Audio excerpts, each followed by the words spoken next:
I will turn on the microphone so we can have an on-time departure today. Good morning, everyone. What a great opening keynote, huh?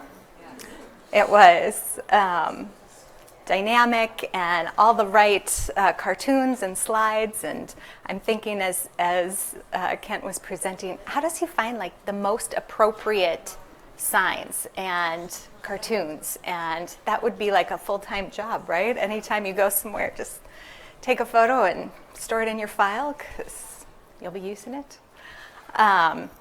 But it was fabulous. My name is Heather Griller-Clark. I am a principal research specialist at Arizona State University. And I am joined by my colleague, Dr. Sarup Mather, today. And we're going to talk about re-engaging kids from the juvenile justice system. My background, I'm a Midwesterner by birth, so it's very nostalgic to come back to rainy, cloudy, gray days. I was born and raised in Minneapolis. I moved to Arizona and never left. I was a special ed teacher for our State Department of Juvenile Corrections for a number of years. I taught also in regular public high schools and found my way back to ASU and have stayed there for a while, working on issues around juvenile justice and special ed. And this room is very nostalgic of special ed because, you know, we're usually at the very end, in the very corner, in the trailer, in the back. So congratulations on finding your way here, and you're among friends. Maybe if I could just get a pulse on the room. Are there any juvenile justice educators in here? Okay, great. Like a third, maybe? Okay, so we're going to do a quick kind of overview of youth in the JJ system. What are some of the characteristics? And that will be refresher information, of course, for all of you. And then we're going to talk about the term engagement and how we've used that in our programs and practices that we've provided. And our research. Then we'll talk about some effective strategies. We'll share some effective strategies for promoting engagement with you. Sarup is going to talk a little bit more in depth about some of our research outcomes, the youth outcomes related to the projects and practices that we've implemented. And then we'll share some resources with you and have some time for dialogue at the end. And I was told I need to stay in this strip right here, so I won't be using my best teacher strategies of proximity and, you know, engaging you that way because we're being videotaped. All right, so the title of the conference this year is something around vulnerable youth, right? Engaging our most vulnerable youth or something like that. These are the most vulnerable of the most vulnerable youth, right? Youth in the juvenile justice system or that have been involved in the courts. We know that those kids have a much higher prevalence rate of special ed needs than the general population. 35 to 50% is a conservative estimate. Some facilities, you know, have closer to 70% of their population diagnosed with special needs. And that's just those kids that they've received the records on, right? So this population also has more adverse childhood experiences, which is not surprising when you consider the setting. They have more mental health issues, higher level of involvement in child welfare and the foster care system. We've seen tremendous increases in that in foster care youth in our population in Arizona in the last 5 to 10 years. I would say probably half of our kids behind the fence are in DCS custody. And they have long histories of disengagement with school and school failure. It's not really their favorite place to be. So we want to change that. We know that when they are released from juvenile justice facilities, typically they don't go back to school. Almost 2/3 do not. If they do return to school, the chances that they're going to recidivate are high. If we can engage them quickly, that decreases that chance substantially. And we'll talk about that a little bit more later on. In terms of post-release employment, because so few of our students from JJ actually return to school and want to return to school and find it a warm and welcoming place, many choose instead to go to work, to complete whatever kind of terminal degree they can when they're behind the fence, if that's a GED or as many high school credits as they can get, or even a high school diploma. Then they choose to work instead. So we have focused more on career readiness and some transition to work strategies in the last, I would say, 6-7 years than we ever did before. Before we were all about kids need to be in school. We need to get them back to school, especially if they're under 16, which is still the basis from which we operate. That is the best place for them. But knowing that 2/3 are not going to go back there, we've had to adjust a little bit in terms of our thought around what is good for this population, and listening to their voices a little bit more. So we know that even when they are released and they choose to go to work instead of school, the unemployment rate is high. We know that if they do get a job, they're going to make less money than their peers who were not incarcerated.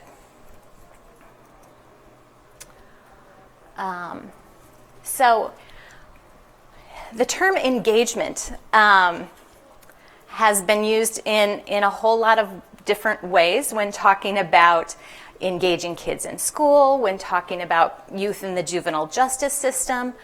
And we took a deep look at that a number of years ago and decided that engagement really is a protective factor. So once you get kids engaged in something, their outcomes are going to be better in the long term. And Sarup is going to really talk about the statistics around that and what we found in our research in a little bit. But engagement can be considered a protective factor, right? The more you're engaged, or if you're engaged, the more likely you're going to have positive outcomes. Engagement is not static. We know that. Once a kid is enrolled in school, that doesn't mean he or she is going to stay in school, right? Once you come to this session and your eyes are on me and you're cognating and thinking about it, that doesn't mean you're going to stay engaged. It doesn't mean your phone's not going to beep and you're going to be like, okay, I'm out now. So engagement is dynamic. It changes over time. And we need to recognize that in our students and the students that we serve so that we can provide supports all along that journey and not just say, oh, they're enrolled in school, I'm done. My job as a transition specialist or a parole officer or whatever, it's done, I'm good, successful outcome, check. No, it's fluid and it changes constantly. Productive engagement is the goal of reentry. So it's not just enough to show up at school. That doesn't really mean that they're engaged, does it? Just because their body is there. We want them to be productively engaged. And by productive engagement, these researchers have defined it. It's that motivation to engage. They have a desire to be there. It's not just that their body is there. And their actions convey that desire.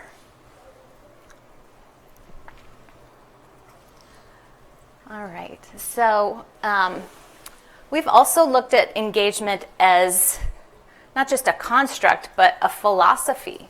Who needs to be involved in engagement? In the past, and still to some degree now, if engagement is used as a measure within the juvenile justice system or within schools, we usually place the responsibility for that on the student, right? It's your fault you're not engaged. What are you doing that's detracting you from being a part of my classroom? Or what is detracting you from not re-enrolling in school when I am your transition specialist and I'm taking you there and I've got your paperwork, and it's your fault if you're not going. We can't continue to do that. We have to share the responsibility for engagement. It is not just something that is up to the youth. It is not just something that's up to the juvenile justice system. A lot of blame has been placed on them also, right? It's your fault you're not getting these kids back in school. It is nobody's fault. We need to stop pointing fingers. We need to think globally as a community. It is all of our responsibility to help these kids be engaged. So a lot of our work initially in some of our projects, or in our most recent projects, has been around engaging the community. What does it look like to support kids that return to school or work or your neighborhood from the justice system? What does that look like for me as a service provider? What does that look like for me as a public school teacher? So some of the measures around productive engagement can be things like re-enrollment in school, employment, engagement in sports, churches, youth groups, community services. There's a push nationally to look at positive youth outcomes and engagement as more definitive measures of good things that kids are doing once they're released, rather than just the bad things, right? We're shifting our focus. What you feed will grow. We're going to look at positive youth outcomes and measures and stop just focusing on recidivism. That's still the first question people ask me, what's your recidivism rate in Arizona? But we're trying to move away from that. All right, so what are some tier 1, because we're PBISers, right? And we talk in tiers.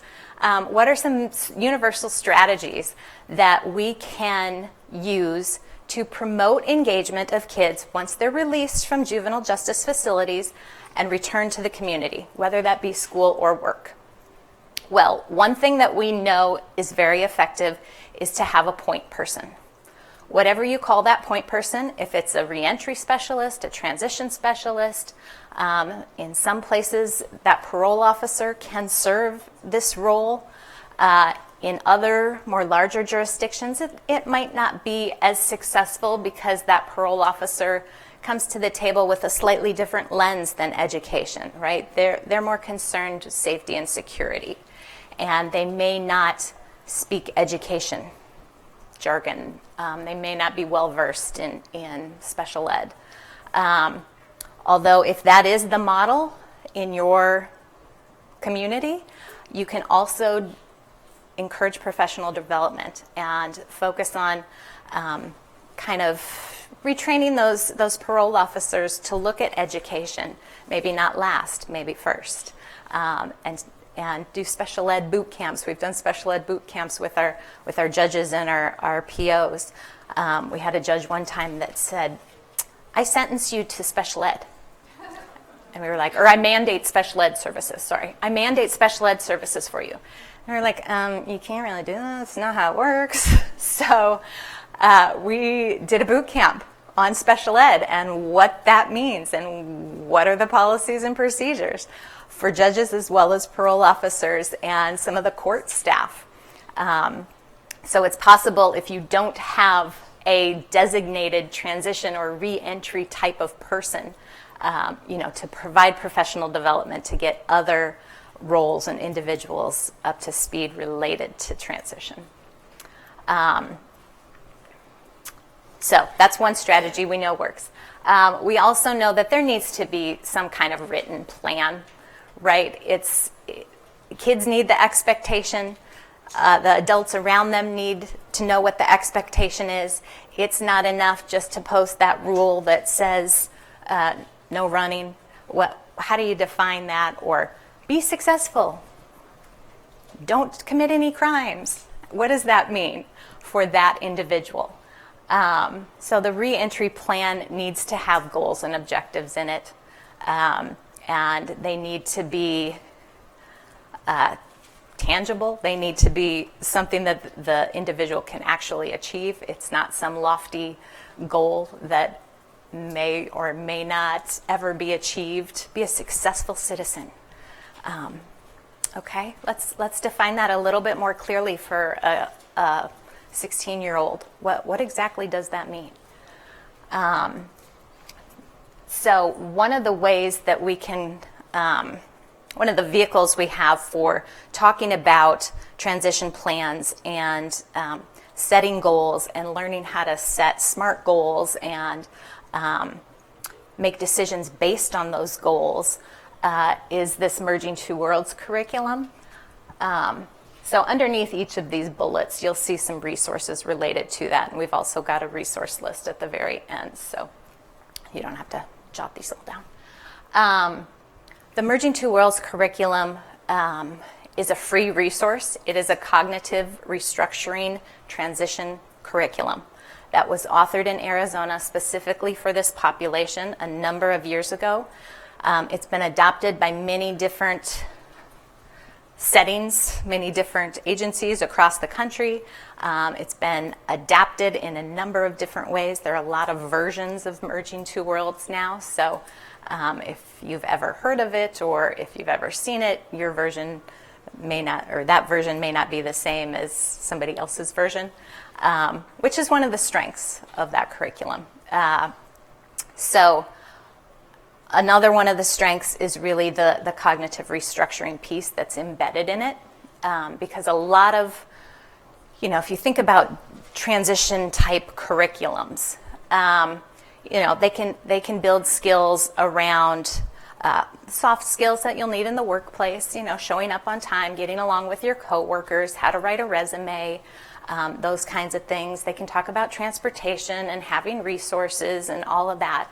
But what many of them don't have is that cognitive restructuring piece. That how do I take a 16-year-old who has a history of involvement in the juvenile justice system, is not motivated to go to school or work, has all these ACEs and special needs and everything, and how do I get him or her to set a positive, realistic goal around engagement once they're released? And so the curriculum really speaks to kids because there's a lot of diagnostic stuff in it, and it gets them to talk about themselves and what they value. What's important to you? What are your values? What are your beliefs? What is sort of your personality, and not just the little personality trait assessments, but what are things that you like to do, and what are things that are important to you? And let's build goals based on that. And then when they make decisions, how do you make a decision that values or enforces the goals that you've set for yourself? These aren't the goals that I set for you. Oops, I better not touch that microphone. They're the goals that you've set for yourself. And so you keep bringing kids back to, well, what do you value? If you value your freedom and you want to be with your family, that's what you told me, and that's what's written into this goal. That's kind of the foundation or the framework of this goal is your freedom. Then how does your decision making reflect that? Is it really the best choice for you to get in a car with your homie that is probably not their car? And so it's got a lot of different scenarios like that in the curriculum, and kids can walk through that decision-making process. There are also some mantras that are very reminiscent of PBIS, right? Decide with pride is one of them. Stop and think is another one.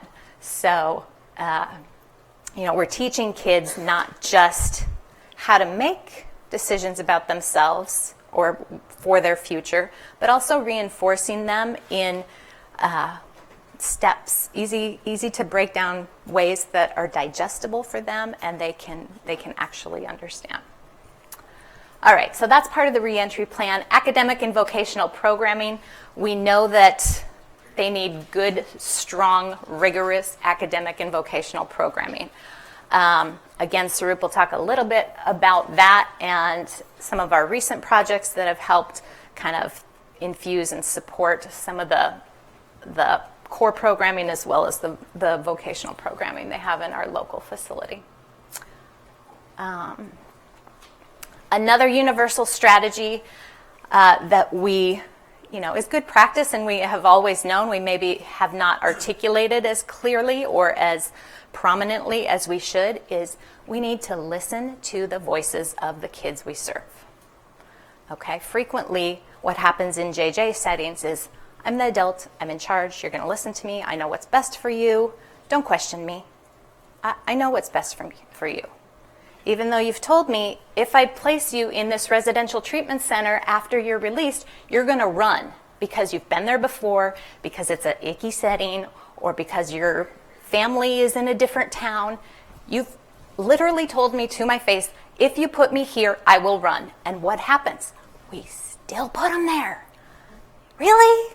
Like, who needs education there? That is clearly us. We are not doing any favors to the kids that we're serving. So we need to listen to their voices. We need to listen to not just what they value, believe, and how they set their goals, but also to what they think their barriers are going to be. That's one of the very first things our transition specialist would do when she would meet a kid. Day one, right? And my JJ folks know that we preach transition begins day one at the facility. My goal is to help you get released. My goal is not to make you a better inmate. My goal is to help you get back to that community and to give you skills and supports you need when you're there. So transition begins day one, and we need to listen to their voice. What do you think your barriers are going to be once you're released? You don't have a place to live? Okay, let's start working on that. You're worried about going back with your same peer group that has been maybe not the best influence? Okay, let's start working on that now. So listening to their voice. Universal. Also providing professional development. We are all here. We need to support the folks, the boots on the ground, the people that do the work every day, and give them easy to digest strategies, right? With follow-up. We can't hand them journal articles and tell them to read them. We can't, and we've got to follow up. Professional development is not just, a booster shot once a year. It's got to be throughout your practice. The IRIS Center has really good training modules around introductions to the juvenile justice system and juvenile justice education. I've used them when I've taught courses, they're quick and they're content rich. All right, another tier 1 strategy that I mentioned a little bit is improving community awareness and engagement. I don't think that we can ever do this enough. I am frequently surprised that the general public does not know what happens behind the fence to kids when they're locked up. Most people don't know that they are served by certified teachers. Yes, certified teachers, just like public schools. Yes, they're required to go to school. Even awareness in our own communities, and as the world grows and more resources are available, it's harder for people to know the best fit for each student you serve, right? I can't possibly know all the resources around vocational preparation in the Phoenix metro area. I mean, that's not my area of expertise, but there's somebody in my community that does, or they can point me to something that has those resources laid out for me or for my student. So when you invite people to the table, they're very willing to come. And I think sometimes we find that it's hard to work in big groups, so we stop inviting and we focus on a core group because we have a lot of work to get done and we want to get it done. But every now and then, reach out again, make new connections, invite new people to the table, because the more they know about what you do and what the needs of your students are, the more likely they're going to connect you maybe with some resources that you're not aware of or that you haven't utilized in the past. We also know that we need to monitor and collect data. We'll talk all about evaluation, and we need some funding. I'm not going to get into those too much. If we're talking about improving engagement to employment, we know that we need to engage employers. We have recently brought quite a few employers behind the fence at our facility in Arizona. We have a brand new NSF grant that we're going to use to engage more employers, specifically in the STEM field. We need to make sure that the whatever CTE programming we're providing is relevant to the employers. What are they looking for in their new hires?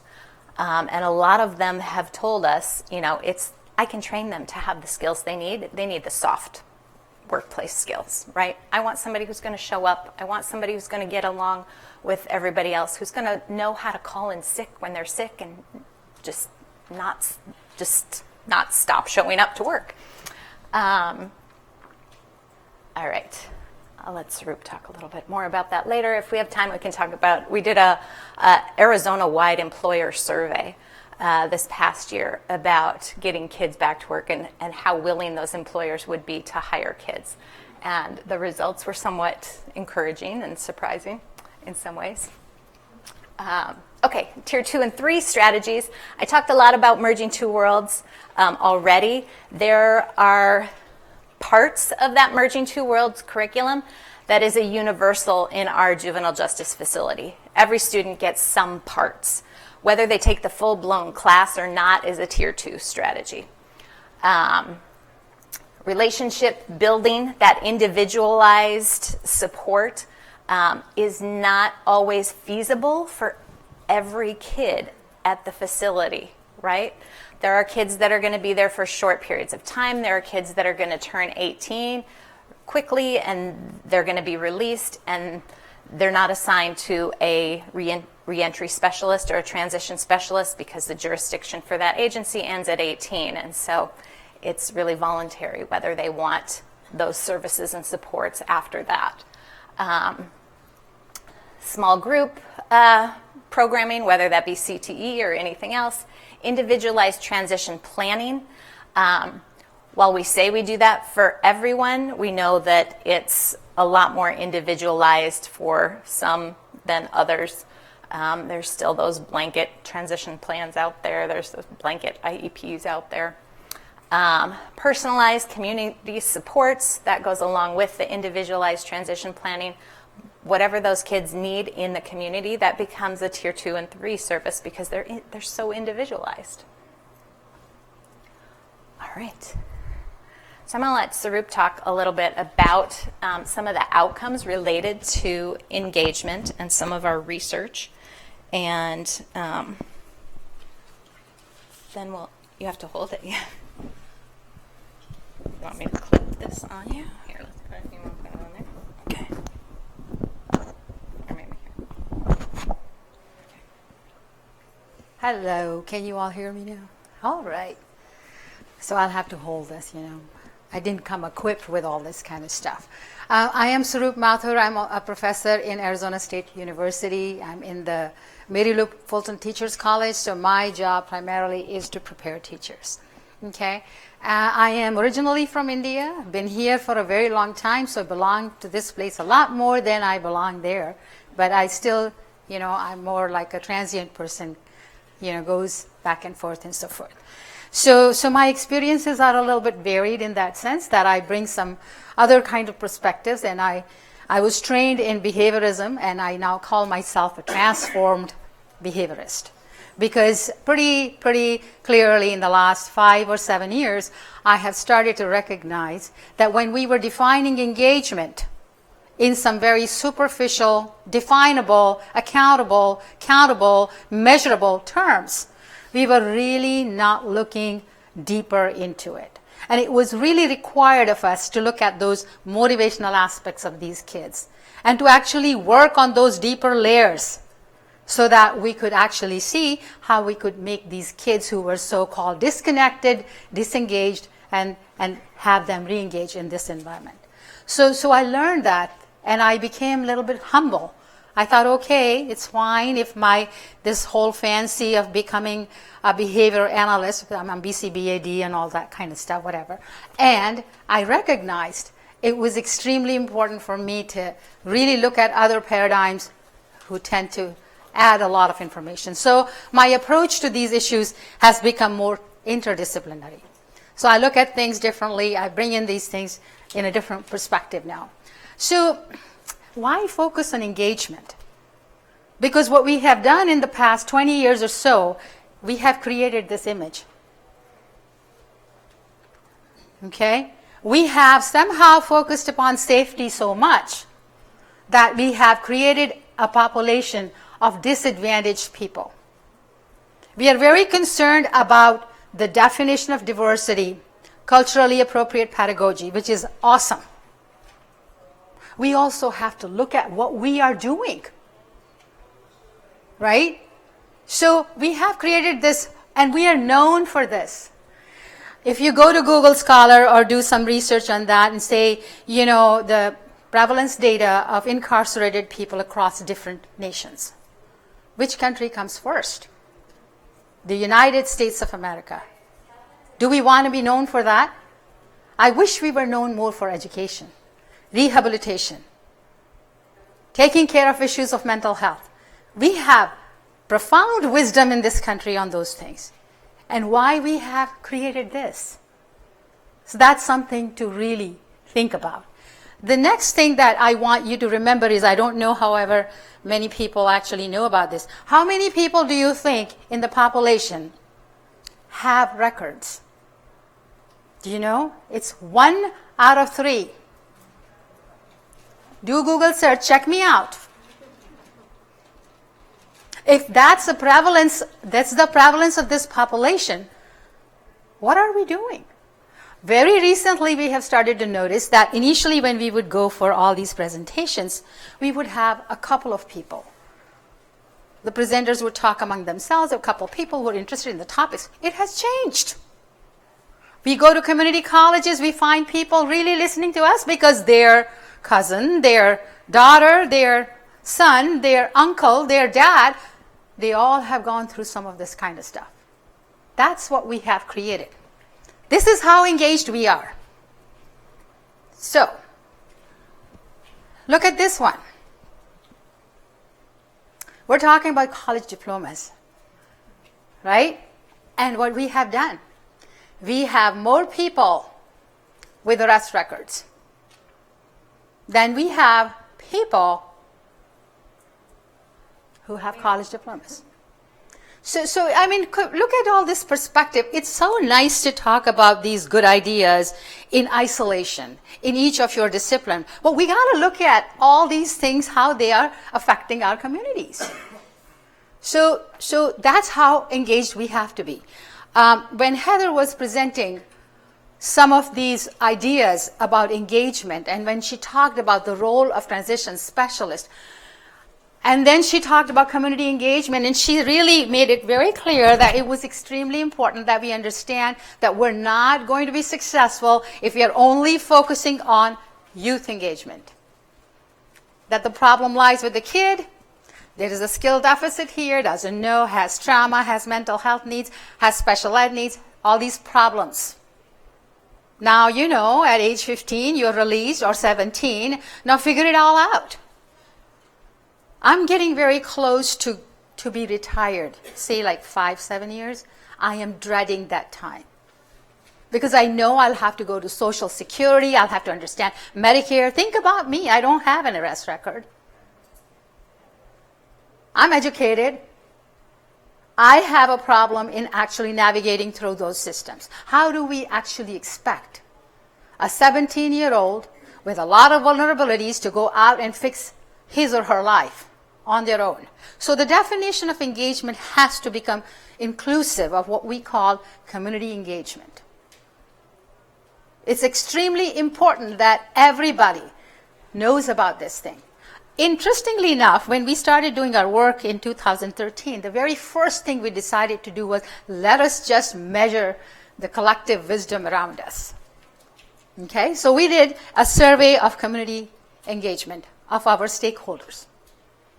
People who were working with us, people who were receiving these kids, people who ought to know, people who were representing, schools and different kinds of agencies, all kinds of child-serving agencies. And what did we find? There were a lot of reentry practices that were listed on the left side, and then they had to say, how much do you know about this particular reentry practice? We had a lot more people saying, we don't know. It was a very common answer. And that wasn't an excuse, was it? Just by saying, I really don't know if this agency or my agency is actually using this particular reentry practice for making sure that this kid is going to be successful. If you don't know and you're in it, that's what engagement means for all of us. Okay? So it's extremely important. So now I'm going to talk about a little bit of the projects that we've been doing and how this understanding about engagement has come to fruition, at least in our minds, that it can't just be confined to that kid. Okay, we can't say that the kid is not engaged. We have to also see whether the environment was there, whether the teacher was engaged, whether the transition specialist was engaged, whether the facility was engaged, whether the school was engaged when they were released, all that kind of stuff. So the measurement is going to become difficult. Just because we were able to superficially identify and define these kinds of behaviors doesn't mean that by adopting those kind of reductionistic approaches, we're going to be successful. It's very important that we embrace the complexity of this issue. Okay, so in that first project, that we worked with kids who were having special needs. We were funded by the Office of Special Education Programs, and our focus went on those tier 1 practices for everybody, but we were focusing primarily on the kids who had special needs. We had a designated transition specialist who was offering a case management approach with personalized kind of intensive supports for kids who she was working with. And there are some things that to remember. What does this personalized support means? What does it look like?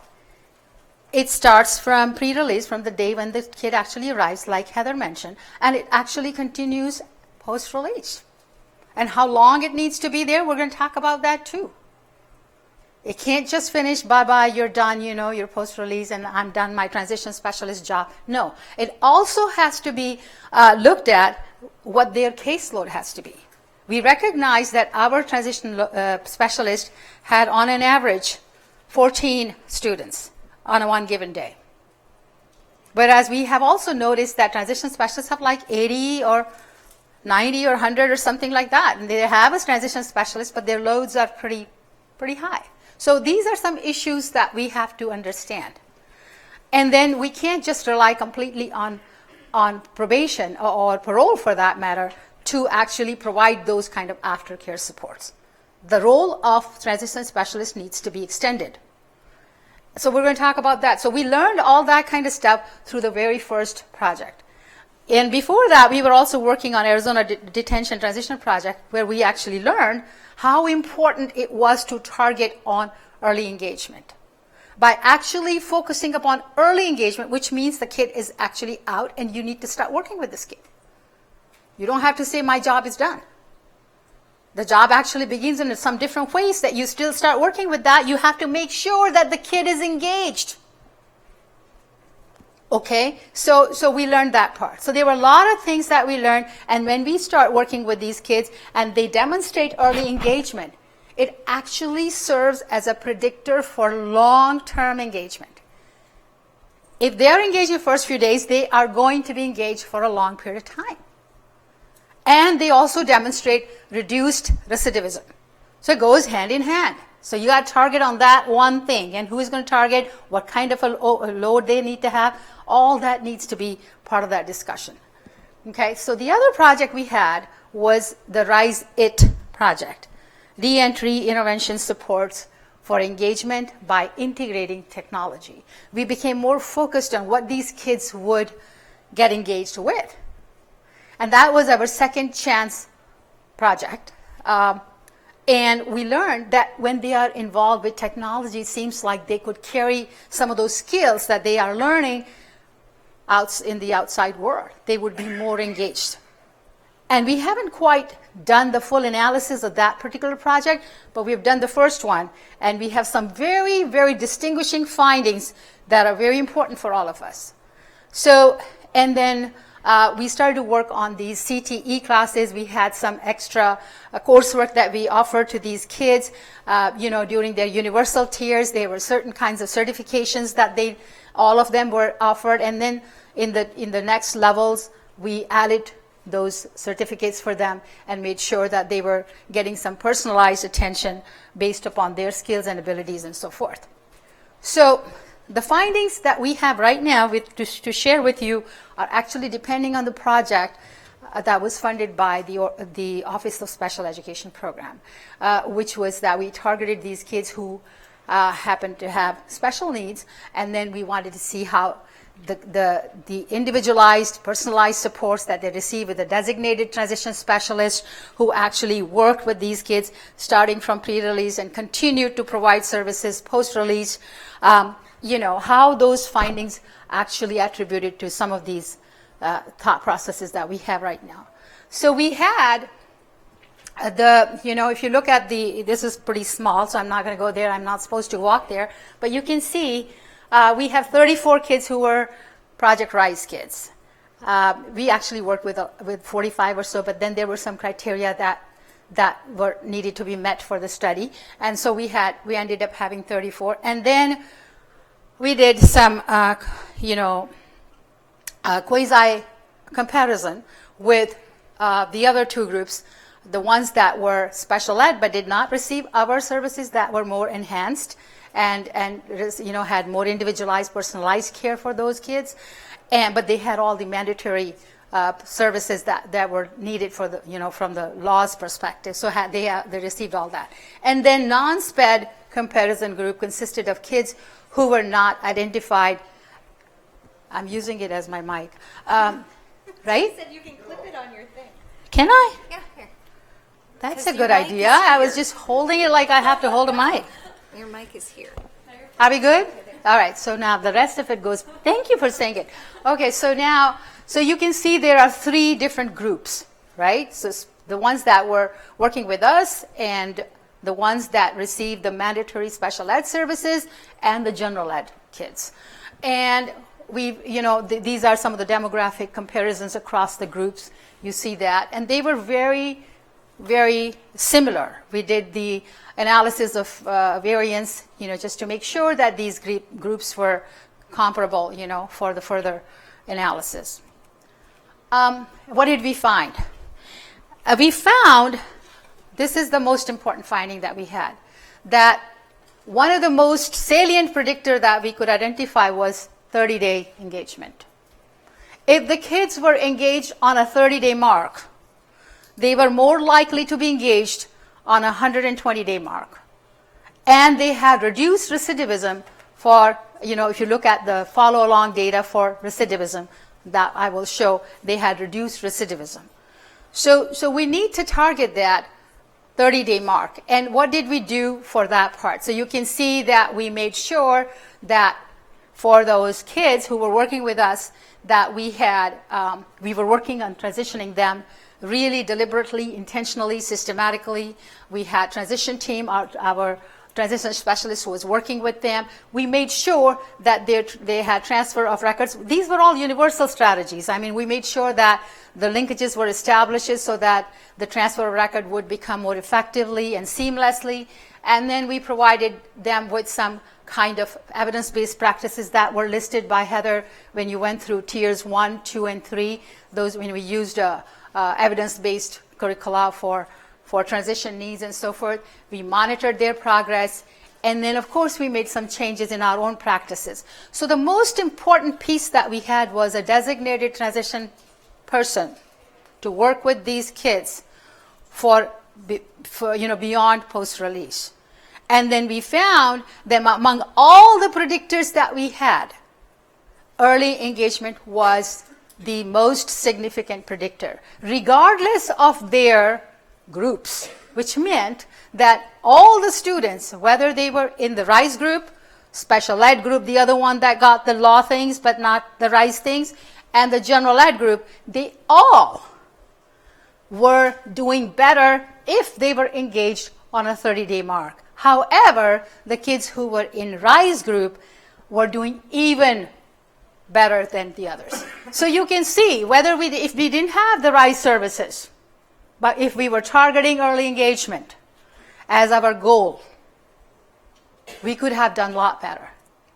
So I think we need to move into that direction, and we have to have a designated specialist for that, transition specialist. Now look at these findings. And I'm not going to say the statistical, the log, what is that, the odds log ratios and all that. Okay, we're not going to go there. So look at the top line, because I can't go there and show that to you. So the top line is the RISE line. That was our project. So you can see the x-axis, the survival function axis, is showing how much could they stay away from recidivating. Without getting engaged in a criminal behavior is their survival. Okay? If you look at that graph, it tells you whatever they had to do. They did it in some initial days, the very first 30, 40 some days, a month or something. And then they were stable for 2 years. And look at the other two groups. Look at the special ed one and then the general ed one. Obviously, general ed one, the next one, and then the special ed. So you can see with the survival data that we have for 2 years, it is extremely important to target the first few days, like 30 days. Okay? So that was very interesting. And the other predictors, the risk scores that we tend to spend a lot of time, and we have to select those assessments and all that kind of stuff. The separation referrals, when we want to send them out from our instructional settings and we keep them there. The other things like GPAs, whether they had, GED or high school diploma, I will tell you, nothing of that sort was predicting any of it. Merging two-word was approaching significance, and early engagement was the most significant predictor. So we gotta keep that in mind. So now we have started to compile our next project that we have just finished on the 30th of September. And now we have this month to really get into this and analyze it. We actually have started yes? Just a quick question, and I might have missed it at the beginning, but in that RISE group, were there any individuals, any students with disabilities in that group, or were they only in the special ed? They were all special ed in RISE group. Okay. The RISE funding was only for special ed kids. Okay. So then what we did is, for having that cross comparison, we had non-RISE kids who had special needs but were receiving all these mandatory services. And then we had general ed kids who were receiving their traditional stuff that they received. You're welcome. So now we have so far provided services, integrating technology services, to 1,010 students. Okay? We have offered 1,222 courses to these kids. And these are the numbers. 181 of these kids have high school diploma or GED. 538 kids have participated in Merging Two Worlds, either at the Tier 1. Okay. And then we have the next 117, which is more personalized and more targeted. And then we had vocational certification, 709 students. So right now we have descriptive data for us to share. And then some of the post-release findings that we have, 228 of them are having some kind of employment or vocational training. So we consider that productive engagement in our definition. We have post-secondary education, 168. And then we are also working with, I'm not sure if you know this, in Arizona now they have extended the date of services up to 19. So we already, as we were hearing about that, we had extended our services to 18 plus. And that became a very viable group for us because we would have a lot of learning from them as they are not under the supervision of any of those agencies now. They're adults. So they have given us permission to follow them and all that kind of stuff. So we might have better understanding about some of the issues that they encounter. So release boards outreach 18 plus. We have 85 students who were receiving these kind of services. Our transition specialist was working with them too. And then there are some other 21% for post-secondary vocational education and 46% are currently employed. So we kept that descriptive data and we are going to be having some more analysis soon. Now I'm going to ask, because Heather was really doing this work with employment and looking at the employer's engagement with these kids. So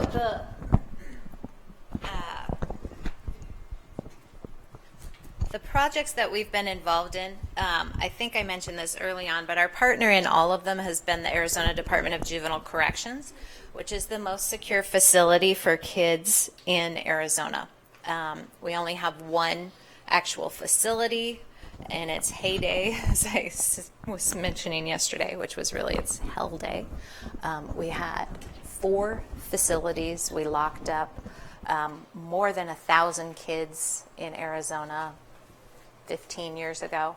Now we're down to one facility, about 200 kids behind the fence in the state-run most secure facility for youth. Of course, there are youth that are charged as adults, and those are in the adult facilities, and then there are detention. In Arizona, detention is run by the counties. So there are 13 out of 15 county. We have 15 counties in Arizona. 13 of them have detention centers, and those are short-term stays for kids. And we've done work with them, with the detention centers, quite a bit over the years, but the projects we're speaking about today have taken place at the long-term correctional facility. And they're a very receptive partner because we bring them money, right? So we're the ones that write the grants. We say, hey, partner with us, we'll give you money, we'll give you services, we'll give your kids supports. So they've been very receptive to that. Before I talk about this survey, does anybody have any questions about any of the projects or the data that we've shared with you so far? Yeah. The numbers that you showed for like success, like the kids that had The 3 groups? Yeah, was that just based on not attending again? Is that how you determined if they were successful or not? Yeah, in that study, yes. We that was recidivism was the main measure. And that one was smaller because the funding was just for kids with special needs, right? So our target population were kids with disabilities. And they, of course, because we're a university coming into a facility, they had to consent to participate.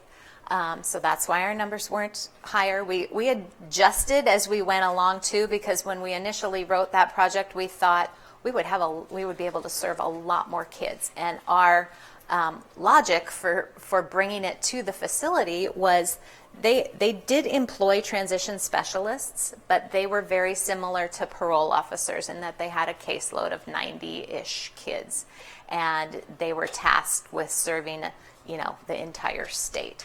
And so the logic was, well, let's just focus on kids with disabilities. We know that they have more needs than their non-disabled peers. Let's create a transition specialist position just for kids with disabilities.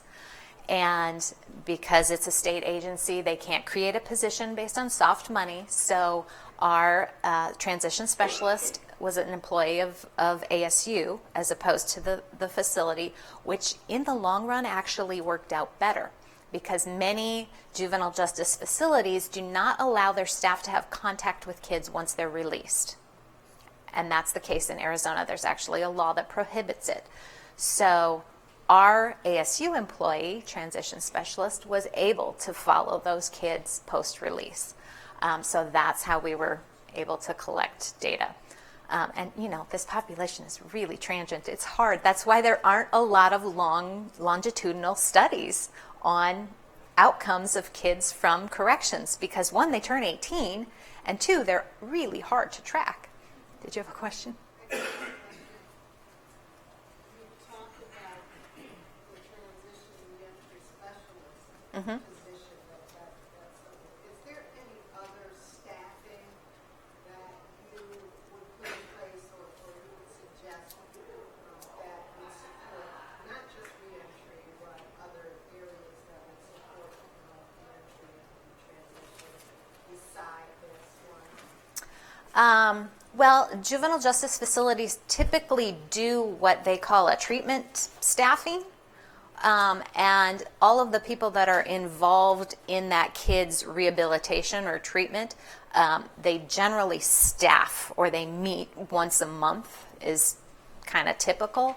And so you'll have people from the housing units and mental health and education and counseling services, and they'll all staff the kid. So is that kind of what you were referring to? I guess I'm thinking more In a public? in terms of implementing PBIS Ah. and whether a specialized PBIS team could be, like if we wanted to do a position. We come from Maryland Department of Juvenile Services. And so if we were to think about a staffing pattern that would support our PBIS efforts, that sounds like a good Yes. position for someone. But I'm wondering, beside that, are there other people that can be designated for a purpose that supports this, that the sustainability Absolutely. is there and it's not part of someone else's responsibility? Because I understand Right. the team effort Right. and the multidisciplinary effort Right. for staffing, but I'm thinking they also have a lot of responsibilities in their own job. Yep. So, what was that PBIS coordinator type position Yes. we were talking about? But it sounds to me that beside that, reentry, this and that, it still needs to be a team effort for PBIS. Right. Perhaps we can carve out some positions and rewrite some roles. Yeah. Absolutely. I know there are going to be some. Simone's got his hand up because he knows resources for you. There's a community that does work around PBIS in JJ facilities, and Sarup and I are kind of adjacent to that community. But our good friends and colleagues, Christine Jolivet, Mike Nelson, Brenda, and several others do work specifically in PBIS in JJ facilities, and I'm sure that they can share some models with you that have been really effective. Simone, do you know any off the top of your head? Session C7 at right after lunch today. There'll be two jurisdictions we're going to talk about administratively setting this up, and then also the positions that tend to support PBIS getting started and sustaining the facilities. I'm not going to plug in for our session. I'm just trying to help answer that question. I have an example for, in Arizona, I worked with one of the counties, and they had, it was a high school unified district, and what they did is they had their PBIS coordinators who were working very closely with the detention facility there. And they came up with a dashboard and they had anticipated this thing that they would have to come up with this documentation of people who, the kids who were actually likely to be detained. They knew that ahead of time because, this kid is going to be in the detention facility. That they came up with that kind of a system that was so anticipating things like that.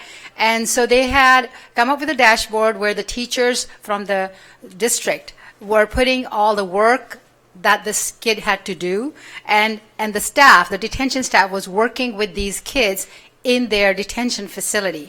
So the school was working very closely with the detention facility because the way they had analyzed their data, they knew that many kids from their school were actually, for those kind of behaviors, were going to the detention facility. They had come up with that kind of an understanding, and then they were having meetings together, having these dashboards. So it wasn't ever like that the kid was released from the detention facility back to the school and was missing work, because that work was then caught up for whatever days. So, those are PBIS type of systems that they have put together that are exemplary in that sense, but something to keep in mind. Are there any other questions we can? Yeah. When you said you were talking about early engagement, how did you define that in the study? Was that just like whether or not they got an intervention within the 30 days, whether it was like tier 1, tier 2, tier 3? Early engagement post-release, whether they were in school or work, Okay.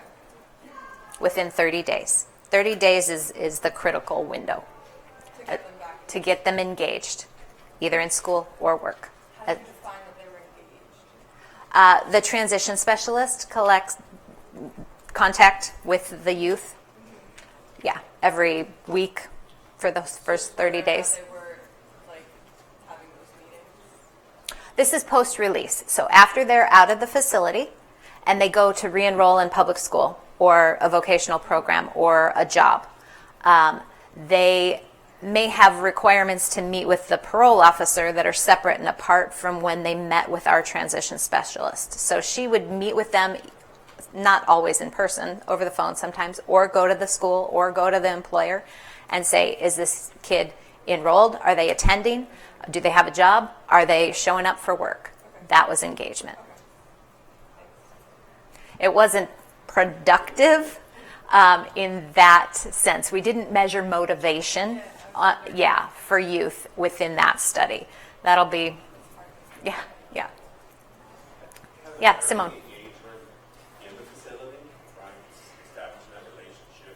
Yep. So we talked about, did that happen procedurally within the first 30, 45 days, first week of the youngster's incarceration? Or where exactly did it start? I get the 30-day out. Right. Our transition specialist met with the student within the first 10 days behind the fence. So they did an initial, we called it an intake interview, and they sat down with that kid, and in some ways it was scripted because they had specific questions that they asked them. They talked to them about barriers, I mentioned. They talked to them about goals, what the kid wanted to do when they were released. And they started that running record, or they started that transition plan within the first 10 days. Yeah. So, normally kids coming out, sometimes they still have custody and they don't, right? Right. So the transition specialists work hand in hand with the probation officer, like from Yes. mental health? Yes. Oh, okay. That's- Yeah. And one of the things Sarup touched on a little bit that we noticed early on in that project is that we couldn't cut off services at 18. That's what the agency does. And we had a lot of kids that were being released when they were 18, and then they were just floundering because a lot changes, and there's nothing that changes in you from one day to the next, and you're not going to have more ability to navigate your own path just because you're 18. It's in a lot of ways harder. So in every way harder, pretty much. As a parent of a college freshman this year. She is supported like nobody else, right? And she still has tremendous struggles navigating the world on her own. So how can we expect this 17, 18-year-old that doesn't have a strong support group and all the resources that my kid had, to navigate these systems fluidly? You can't. It's an unrealistic expectation. So we extended our service definition, or the definition of the kids we were going to serve, the criteria. That's what I'm trying to say. And we continued services past age 18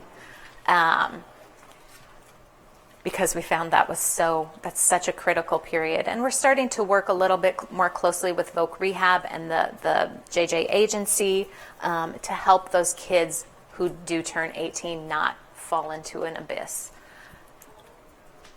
Does anybody have any other questions real quick? I can share this data with you. In that last project, the career and technology one, we did I mentioned we did a statewide employer survey. So we purchased a listserv of like 5,000 employers, and we sent out a SurveyMonkey to them, and they randomly got one of 3 scenarios. One scenario was about a kid with no criminal record, and he's 18 and he's coming to apply for a job. How likely would you be to grant him an interview? Then we had a kid with a violent juvenile record and a kid with a nonviolent juvenile record. And we asked them primarily, how willing would you be to grant this kid an interview?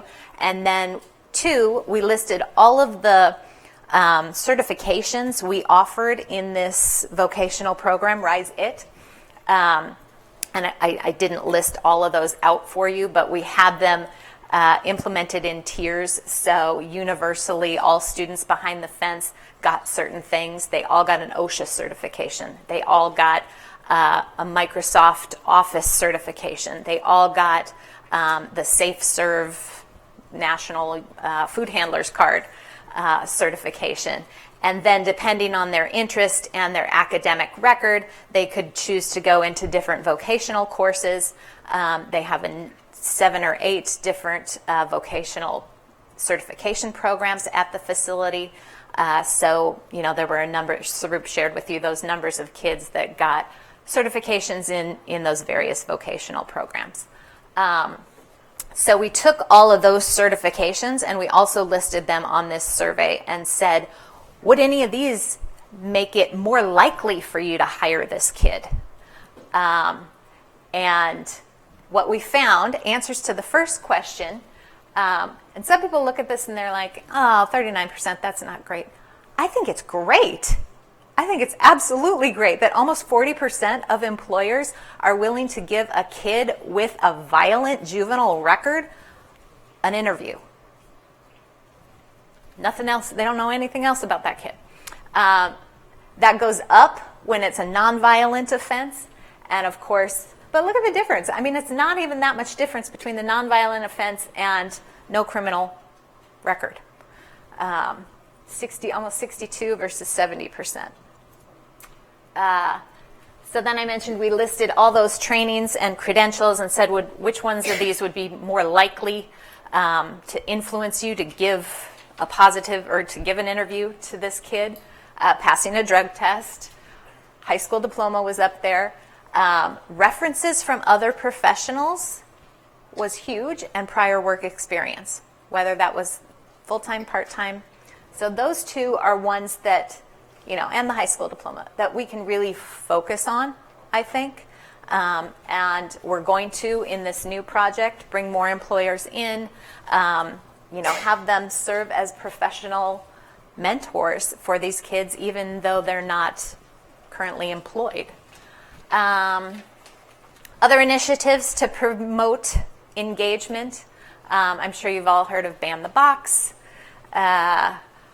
We need to address that and talk about the negative ramifications of that. And it's not just on the employment box. It's also at universities.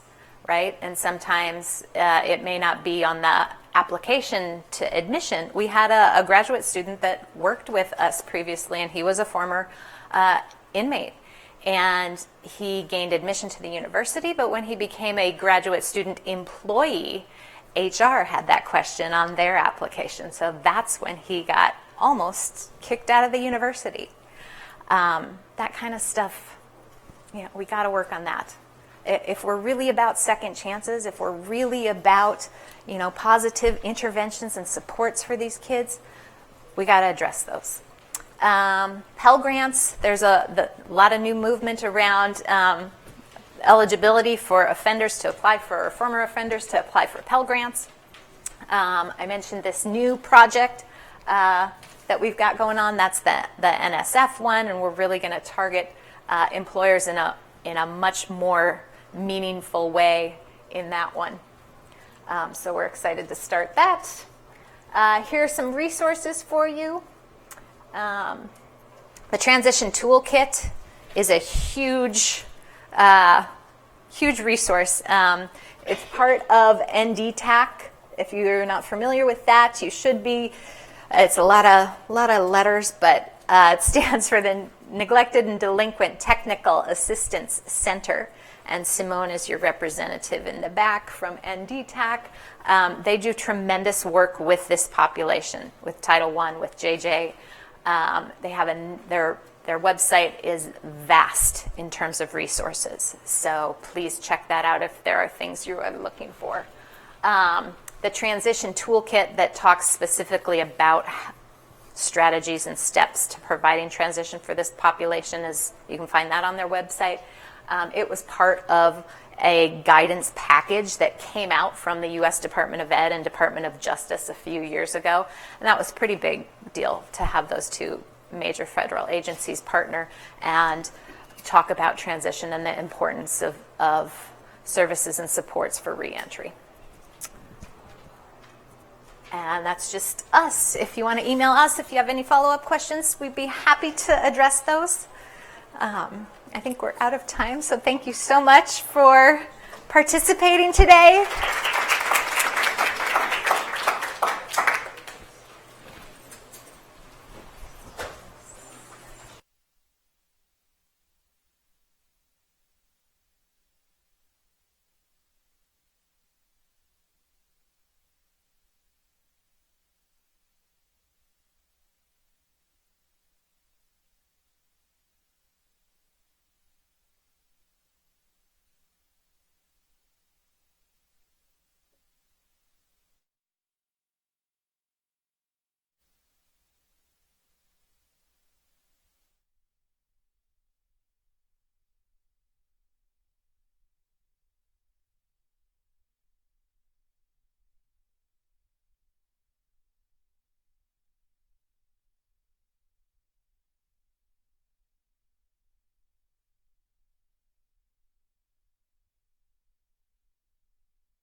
I've been doing it for about 30 years. You've probably been doing it about the same length of time.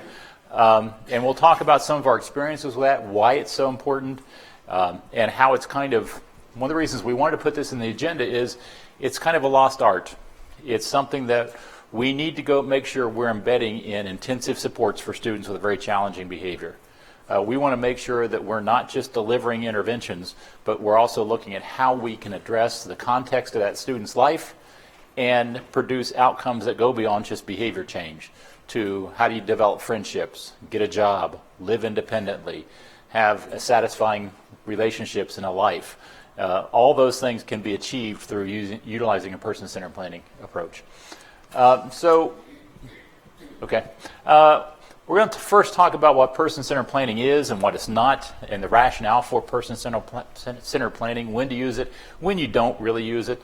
We'll talk about multiple kinds of processes we've used and seen used across the years. And we'll talk about an example of one pilot or one example of that you can take a look at. We'll also share some other examples and some from our history of things we've done that worked.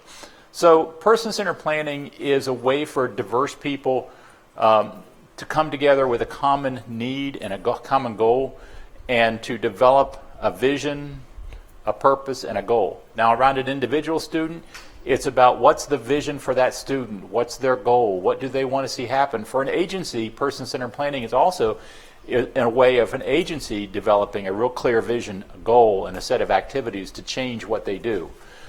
So it's not just at an individual student level or child level or family level. It can also be used at a large organizational level. And it's really, at that student level, it's how to really understand who is that student. What's their past? What are the issues they're facing now, and where do they want to go? What are their goals for the future, and how do we help them get those? And it's how do we come together as a group to come up with real ideas for change. It's action planning, but fun action planning is the way you can think about it. It's a way to also how do you mutually support each other in that process? Realizing that a student that you might do person-centered planning with is not a situation that situation is not going to be addressed in a week. Okay? You may be engaged with that student for multiple years, and they may need ongoing support for their entire life. Okay? So it's building that community of support, how to support each other, how to support families and schools and communities, and how to develop that team and how to learn from each other.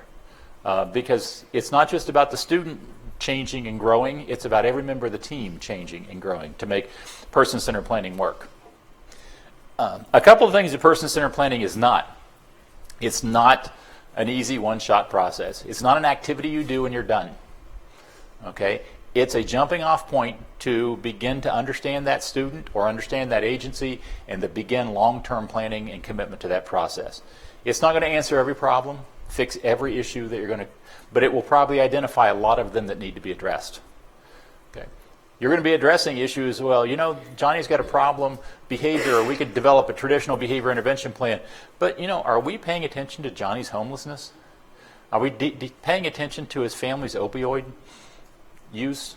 Are we paying attention to the high poverty crime? Are we talking about mental health issues, behavioral issues, medical issues, diet, all of those kind of things that we need to begin addressing in that person-centered planning process.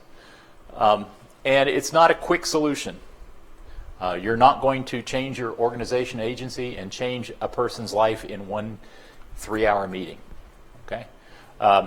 It's also not something that said we did person-centered planning and then we did something else. Person-centered planning is that process of doing all those things together. It's also not a guarantee of success. You've got a lot of things to work on. Doing person-centered plan doesn't always result in everything you want it to. We've had failures with supporting people. We've had tremendous successes.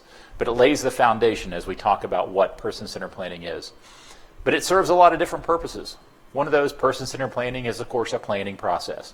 It's a way of coming up with structured action planning process, but helping a team get to that, to understand what it is they should be doing.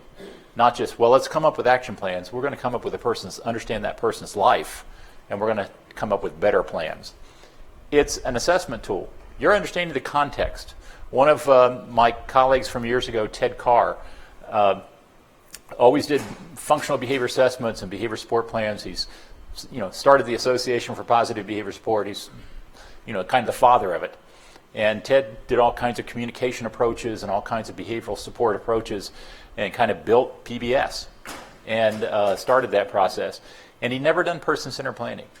And I always talked to him about it. He said, then he stopped me one day and he said, Don, we started doing person-centered planning. He said, I will never do functional assessment and behavior support at Tier 3 without doing person-centered planning again. He said, what it did is I really got to understand who that student, who that child, who that adult was.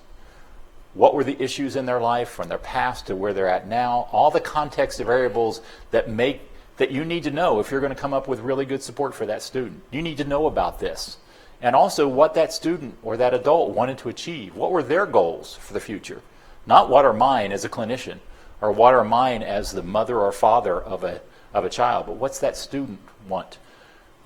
It is sometimes an intervention on its own. Those of you that have done person-centered planning can probably attest that when you got into that process, something changed about the team and the support for that student, even as you went through the process. Because sometimes you begin to understand why a student was doing something or things that had happened in their life, and the teacher goes, oh my gosh, I just now got it. I just now saw what was going on, and I know what I need to do to help support this student better. It's also very motivational. It builds the team. It results in a team that's not just about that student. It's about a community of support because it's going to go beyond that classroom. Person-centered planning is intended to go beyond the classroom, to the home, to the community, wherever that student may be going. It's also a team-building process. That team is going to commit to years. One of the teams I did many years ago, one of the frames is we talk about fears of the family for a young child. And the family said, they looked at the history, and the family said, my fear is you're not going to be here in 2 weeks because no one else has lasted more than a couple of weeks with us. Okay.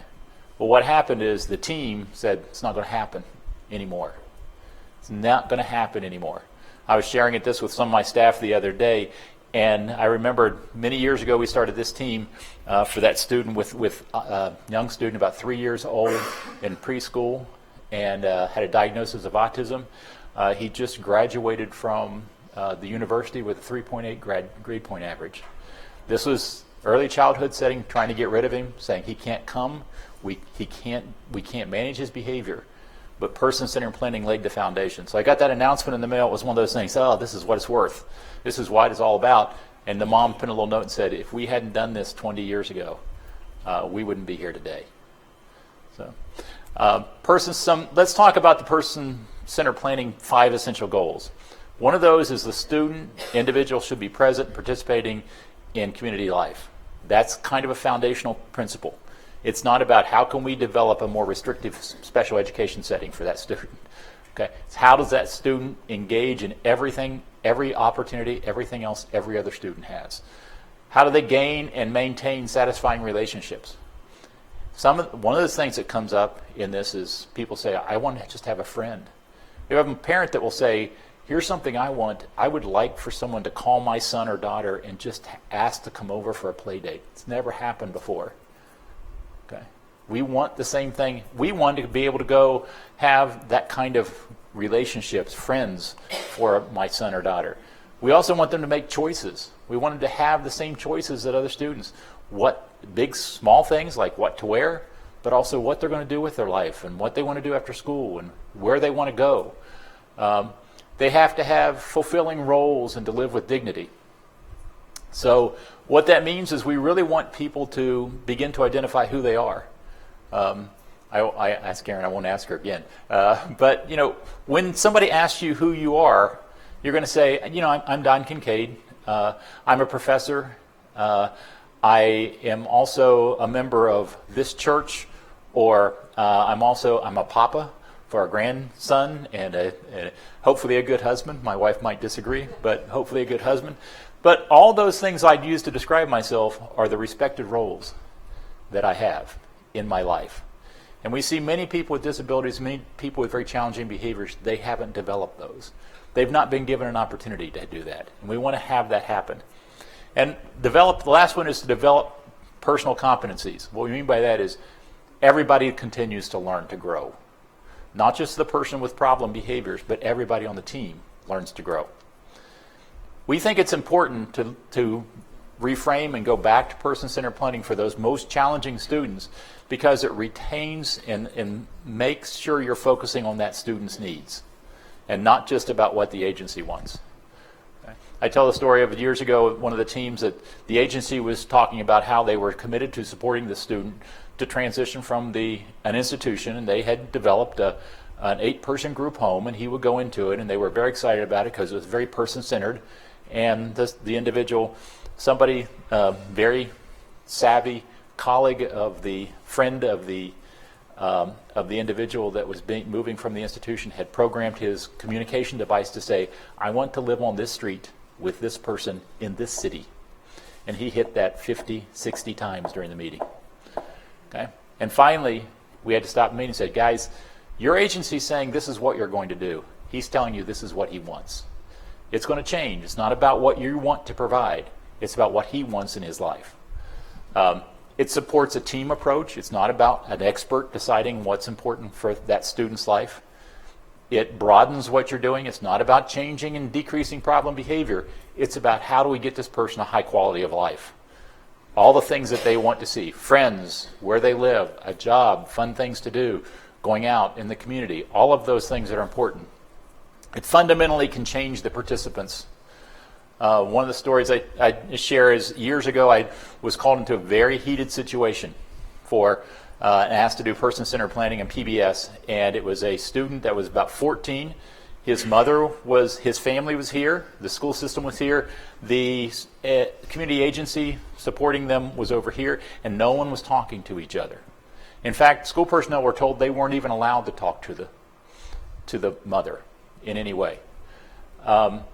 And they began sharing, and one of the frames we'll talk about is one where it's called respect. What does the person do to gain respect, and what are some things they do to lose respect? And it's a very difficult frame, but it's one that's very open about what's going on. And the agency started sharing, we really like John. He's funny, he does this, he's very helpful, he's great at electronic things, he really loves this. And he's sharing this, and the mother, who was a very, very challenging person. She was tough. But she had 3 children with autism. She was a tough person because of the environment that had been created.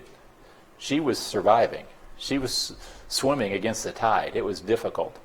She started to cry, and she said, my son is 14 years old. This is the first time we've had a meeting where you told me you like him. You told me something positive about my son.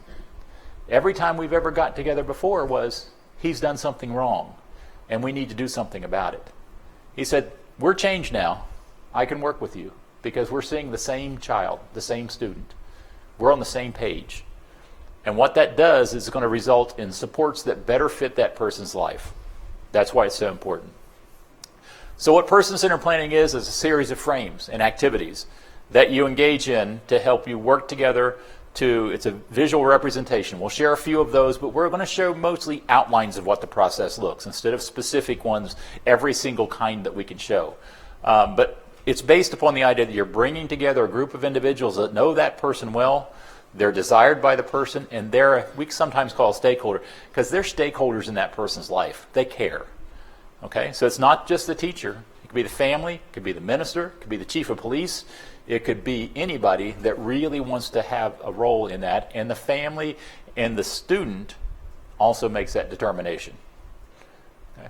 I've done person-centered planning in the past where the team that came together wasn't the team that was there at the end of the meeting. Okay, the team that I did one for a girl who brought her boyfriend, and halfway through the meeting she said, these are the goals I want, and you're not going to help me get those. Goodbye. Broke up with a guy right in the middle of the meeting.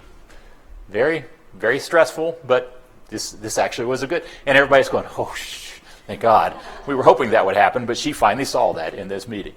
So a person-centered planning team really commits to change and build support around that individual. It's not about supporting a system.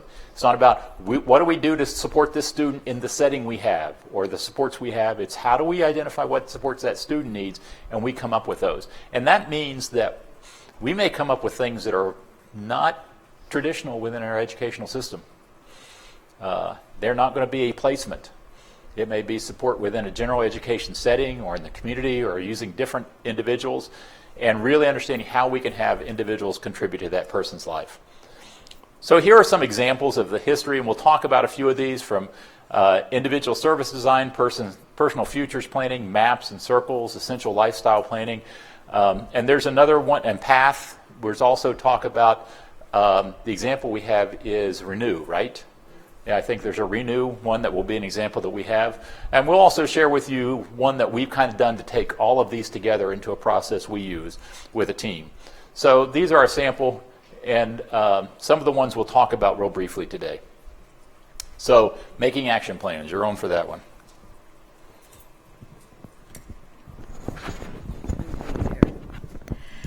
Okay, so making action plans is our first example of a person-centered planning process that we're going to share with you. I won't be able to show you the video because I couldn't connect to the internet, but there actually are some really neat videos illustrating the processes that we go over today. So if you just kind of do a YouTube search, you can see examples of the process in action, and really the process in action is the key. And you'll see from some of the illustrations what I mean when I say that really the process is the key. So this is the MAPS, kind of the schema for MAPS. Each of the different processes has different, what we refer to as frames or elements, and they go in steps. And so this particular process starts with the story. And the story here is kind of the person, the individual, the target person's story, kind of their history, where they have been and what has happened in their life that brought them to this point in time. So it's kind of a snapshot, a little narrative about what brought them to today. And then the next step is the dream. And you'll see this is some of these are common elements of all processes that we'll go through, but dream is always one because dreaming is a critical element to finding what they want to achieve and where they want to go. And dreaming is also something that most of the individuals that we work with don't do very much of, right? So a lot of the time that we're focused on working with these individuals, we're identifying or talking about the problems that we're experiencing and how do we eliminate those problems, and the idea of actually focusing or thinking about what we ideally would like in a perfect situation is just not something we usually take the time to do. So the dream, and then in this particular, what's unique to this process is actually identifying the nightmare, and the creator of MAPS, or the co-creator, Marsha Forrest, really felt like this was an important piece, that to put kind of the elephant in the room on the table, to say, I am really concerned that this might happen, and I need to say it and put it out there, and then move on. So we've identified our dream, but we need to acknowledge what our worst nightmare is, and then move on to, okay, what do we have now? Who are the people and the resources, the things that could contribute or that we have, that we know now that could help us in reaching our dreams? And then what will it take? So then it's really starting to think about where are the gaps between what we have now and our dreams, and what kinds of things would need to be accomplished, who would we need to involve, what kinds of things would it take in order to achieve that dream given where we are. And then this is the actual agreements, this is your action plan, who's going to do what when. So this is a pretty, it's kind of one of the more simplistic kinds of planning processes, but can definitely work well. And these little areas here, this is for the people who participated. So your team, very important members, and they kind of get to sign. It's an important part or feature of the process of doing planning is everybody sort of signs on to the plan. And then this is an opportunity for a little reaction. So how did you feel about the process? And here's a little illustration. So you'll see another really critical piece of most of these planning processes is the illustrative feature.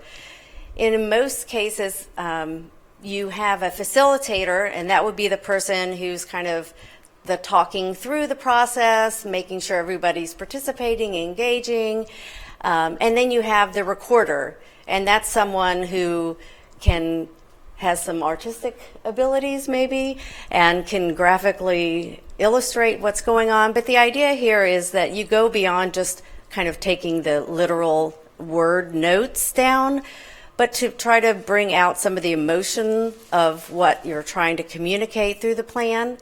You think about what a picture paints 1,000 words, so you're really trying to capture some of the emotion of what's behind the goal. So when you go through this process and you learn to be a facilitator, usually they want you to experience the process for yourself. So like I went through doing a path planning, this individual went through a MAPS planning. So this is his map, and his goal was to be on stage as a performer, and his nightmare was to lose an arm, to be a one-armed man, because then he couldn't perform. So anyway, so this is just a little idea. You see how they tend to be very colorful. They tend to be, and depending on who your audience is, sometimes it's very critical. If you think you have an individual who is not literate, who doesn't read, then it's really important to have the visuals, because if you're trying to communicate what they're telling you about their history or about their dreams,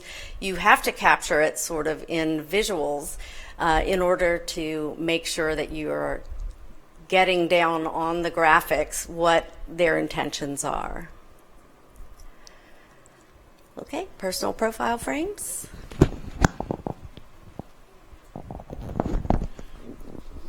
So like one of the things that was shared on the maps was the end result was the action planning process. But what we normally tend to do is we problem solve and start with action planning. What's the problem? How do we problem solve that? Action plan. This is about gathering the information so that the action plan becomes much more organic and more natural, and it matches the needs of that student much better. So personal profile is a process we've used many times, and we'll share some ways we've adapted it in Florida. But the personal profile frames are things like, here are some sample ones, like who is here, who's important to me, relationships. You can go back to some of the things we talked about before that person-centered planning is supposed to identify. Relationships, who are the people, where do I go, being present and participating. What's my history, what's my life story, what's my current health, my routines, the choices, what gains respect from me, what loses respect from me, what works, what needs to be changed. Those are some common personal profile frames. And as you go through this process, I'll share with that as I've done this in the past, I've probably done 100 of these. And I've never once had an individual that was the focus of this or the family that was the focus of this say they didn't want to participate. Not one time. I've had one person that said he didn't want to, but we arranged it such that he was going to be in the area that the presentation was occurring. And we said, we're going to go through this, John, on our own, but you come on in whenever you feel if you want to. So he would come by and look in the door. He'd walk past it all the time. He was there, and within an hour, he was in drawing the frames himself. Why? Because the process is not like traditional team meetings, where sometimes bad things happen to people. This is about where good things happen to you or with you and to support you. Some additional frames, again, what are the major themes? So when we go through this process and gather all this, we want the team to see what are the big pieces of information that you drew from this. Well, I really saw they didn't have any friends. Or here's my problem is I don't get to go anywhere. Or I don't get to make any choices in my life. Someone's telling me what to do all day long, every day, even from what I wear to what I eat to what I do. Those are big themes that we want to gather the information about. And so we can then begin to plan some more, what do we need to do to support, and we can develop and move into short-term goals for supporting that person. And am I doing futures planning? Can't remember. Futures planning is, here's an example. Yes, you got a question? Yes. Just back up because I'm not familiar with that last one that you just covered. So on each of these frames, like you put them on a chart pack or something like that? Yes. And then you just go through and you answer those. You don't necessarily do all of those. No, those are some common frames. What you want to do is you're going to want to try to identify which ones are probably going to be most critical for that person. And in the middle of the meeting, if you realize, oh, we've got a lot of health issues here we have not addressed, let's make sure we get those addressed. Or we want to go more into depth on the relationships piece and talk about friendships. Or any of those kind of things, you can do that. These are common frames that could be used. Some of them will say, here are the 8 you use. But we think there are other frames that you might need to pull in every now and then. As you become adept at doing that person-centered planning process, and we'll show you an example of how we pulled together 3 or 4 different processes to do what we do in Florida. Okay. So in futures planning, you're moving from personal profiles to what's the plan, what does that person want to see happen in their life? And that's where futures planning occurs. So for Dustin, here are some of the things that the team wanted to see it happen at home, some things they wanted to see happen at school. So here's an example. He was not included in general education. Dustin attended regular ed classes with peers. Inclusion was a big, big thing. And community, just be able to go to the movies, join the Boy Scouts, go to T-ball. We're talking about access to the same thing everybody else has that he's not had because of his behavior, because of disabilities, because of anything else in the community that might be impacting that. Again, we're not talking about having a futures plan that is out of reach for that person. You know, sometimes people say, well, what if the person's asking for something that's just not possible? Yeah, that happens.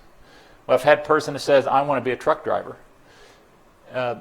He had the skills to be a truck driver, but he'd been arrested for stealing 5 or 6 trucks. And so that was a problem. But when we began to look at it, we began to see, you know, there are aspects of that we can drill down into and understand. You know, I share with folks, I want to be a point guard for the Lakers. Okay? I've always wanted to be. I still want to be. I don't think it's going to happen. This is probably my best year to have that happen because they don't have one. But it's not likely to happen. But I can still play basketball with my friends. I can still go out and shoot. I can have some Laker colleagues that we can talk about the games with. All those things are still part of what that dream could be. Same with him. We've drilled down into it and realized he didn't need to want to drive a truck. He wanted to hang out at truck stops. He liked truckers. He liked truck stops. He wanted to work at a truck stop. There we go. There is a vocational goal for that guy. Stealing trucks was one way to get to the truck stop. Okay? Yes? The question I noticed on your futures plan, it's not just for the client, Dustin, also for family members Yes. as well. Yep. Is that always the case? No, it's not always the case. Sometimes it's only the family. Sometimes it's both. Sometimes it's the student. And sometimes it's that transition piece.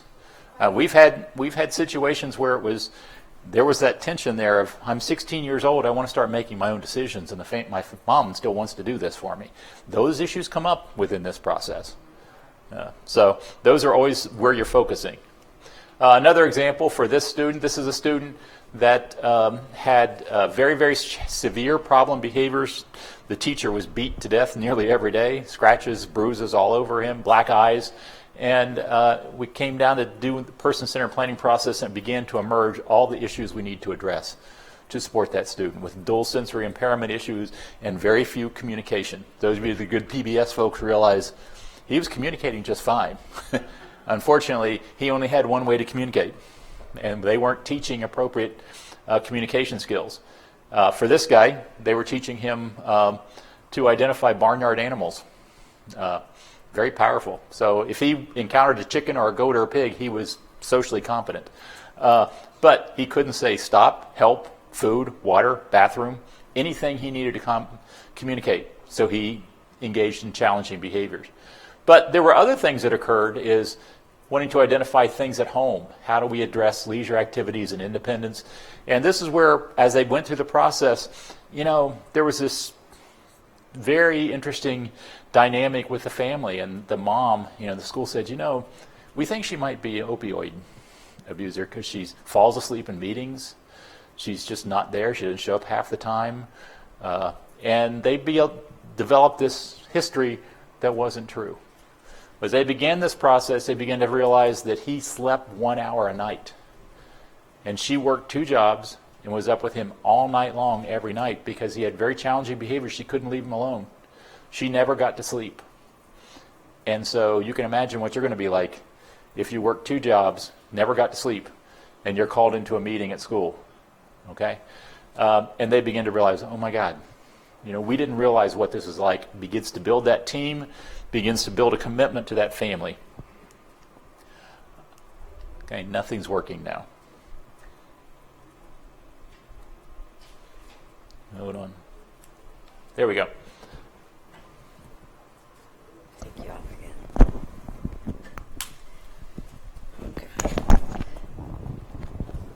Okay, so this is a path, and planning alternative tomorrows with hope. And this process, just another style of futures planning using graphic techniques. This one, I think, is one that I've used the most with both individuals and organizations. We use it a lot in our project, and we use it also with our school and district teams for doing planning. So we've found it to be very useful for going both for individual futures planning as well as organizational planning. But this is their frame. So again, we're starting here with the dream, and they call it the North Star dream. So that's what the star is there. And as usual, the dreaming is the most difficult part. And depending on even your organization, sometimes those dreams can be difficult. So it's really the importance to have a good facilitator for helping people get that dream. In this particular process, you go from the dream where you're, of course, thinking if all things were possible in a perfect world, you had all the money and all the resources and anything goes, what would you want? And then you just would fill up as much white space as you can on your chart with all the possible thoughts and ideas you have for your dreams. And then you would think, okay, so those are my dreams. So what are some of the goals? What are some of the concrete goals? What would that look like? And usually when we would do the goals, we would think you might come up with 3-year goals, but that's variable depending on what you're doing, how far out you want your goals to be. But those are things that could actually be more concrete, achievable. But once you've been able to dream first, it makes it more possible to come up with a goal that goes beyond just eliminating a problem behavior or, some of those more common things that we find ourselves going through the cycle in. And if you can't imagine something as being possible, then there's no way you're ever going to be able to plan for it or do it. So the dreaming is really critical to reach goals that go outside of the norm of where we've been. So then you establish your goals for, say, 3 years, and then after you establish some goals, then you go back here and you say, okay, so where are we now? What's the current state of affairs? What's our current functioning? What are our current resources? And then who do we need to enroll? All right, so if we're going to reach this goal that we have, who do we need to get on board? What do we need to build strength in? So what do we need to learn? What do we need to be able to do? How are we going to get those resources or skills to be able to make our goal happen? And then we work backwards from our goal. So, it's too much to have just a long-term goal and then go, oh, you get out 3 years and go, well, we didn't make that goal. So we break this down into incremental. So back from our goal, what would that look like in 6 months from now? Where should we be if we're going to meet that goal of out 1 year or 3 years? And then what would we do in 1 month? What would we have done in 1 month if we want to reach the 6 month and then the 1 or 3 year goal? So it really does work well in terms of getting you moving. And I think that's one of the reasons that we've found it works both for individual but also organizations. It really does get you moving along. But here's an example of now you can read all of that, right? Sometimes it's even hard to see what the illustrations are, but this is a very simplistic illustration of a path, but you get the idea again. So she's not going to be cranky in the future. Their family's going to have a lot of road trips. She's going to be able to order at McDonald's. That was one of their goals. Their child would be able to order at McDonald's. And then, now, well, she's cranky and tired and she yells, but she can be fun and cuddle, right? So these are the people that are going to be involved, some families. They're going to involve good luck, which I like that idea, Can't hurt. So they're going to use the tech talk. They're going to use the touch. They're going to get stronger. They're going to do math. So then they have their first steps. So she's going to, in 6 months, they're going to be at 4-H in the state fair, right?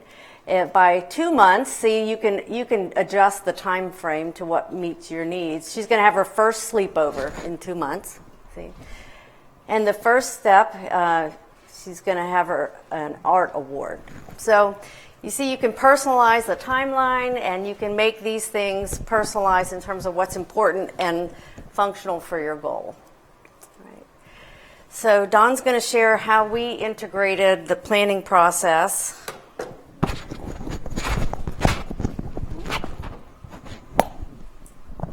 And again, this is looking at how we took some of the best features of all of these to really develop what we wanted to do in Florida. So what we did was to kind of combine the path and the personal profile and the futures planning process. And we moved to the idea of, again, the dreams out there. We start from the dream to, in this case, we actually don't do the goals right away. We go back here, and we actually would write, starting here, is things like, how are you feeling right now? What are your feelings?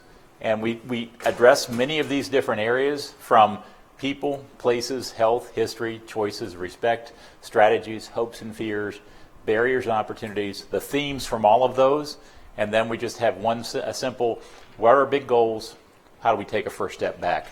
So we adapted a little bit, but these frames were very helpful to us to begin to understand. A couple of them I'll point out very importantly. People one is laid out in such a way that you have the individual in the middle, and you put the people who are closest to the person towards the middle. And what we'd normally see in that frame is, it would jump out as a theme usually, is she doesn't have any friends. Or the only people that are in her life are paid agency personnel. Okay? Or everything's being done by her family, but there's nobody else involved. Or they don't get to go any place in the community because of issues that are happening. We see tons of traumatic things within history that will, the team will aha. They'll be amazed by what they didn't know about that person. One of the individuals, a young child I worked with, was the entire school called her the biter. That she didn't even have a name. She was just known as the biter. And what happened they didn't know much about her history. She was in foster care, but they knew that when they would reach over her shoulder in class, she would clamp onto their arm and bite. And then they'd have to call for somebody to come and grab her, usually a big SRO person from the school. He would take her to a room, and she'd go out of control, and he'd have to spend the entire day restraining her. Okay? When they do the history piece, they begin to realize, first thing they realized was under health. She had a hearing deficit they didn't know about. So imagine that you couldn't hear and someone just comes over your shoulder. Then she'd had a very long history of sexual abuse. And so now you're into the trauma. Those of you that are understanding the impact of trauma and how she's just totally unable to manage her behavior because it's uncontrollable because it's the trauma. Now you add in to the response to that is to call the big burly guy to grab her and put her in a closet. Every day the trauma was being reenacted into what would happen in her history. And the school began to finally realize, oh my God, we're making this worse. We're reenacting every day the trauma of her life. We've got to get out of that. And they began to change what they were doing. We've had other situations where they've identified respect or choices or strategies. And so you begin to see some critical things that begin to impact your team to say, we can change what we're going to do to support this person better. Sometimes it's emotional. We get it. We're upset that we missed this before. Sometimes it's just, now that I understand this, we can come up with a better set of strategies and supports for that student. Do you want to take this part or do you want me to? So here's, again, just an example of ways we've done this from our team. These are some of our folks. You've got leadership and a facilitator. Normally, it's somebody drawing and somebody else facilitating. I'm terrible at the drawing piece of it. My writing is inside. You can't even read it.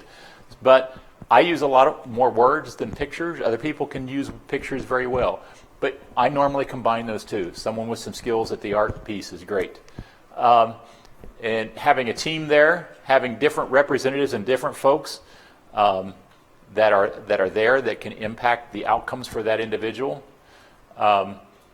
Having people present who know and love the person the best, and then are in there, and that person's approved of them being there. My example, years ago when I was in West Virginia, we were closing down all the state institutions, and we used person-centered planning to move people into the community. We closed them all down. People lived in the community because this process worked so well. But one of the things we learned in that process is the strongest advocate of keeping the institution open was one guy whose daughter had lived there since she was born. She was 30 years old. Their family went through this process, and she saw the frame that was about relationships, and she saw that her daughter did not have one single friend. Okay, she had staff, and she had some family, but no friends. And for her, that broke her heart, and she said, 30 years ago I was told this is what I was supposed to do with my daughter, and that's not what we should have done.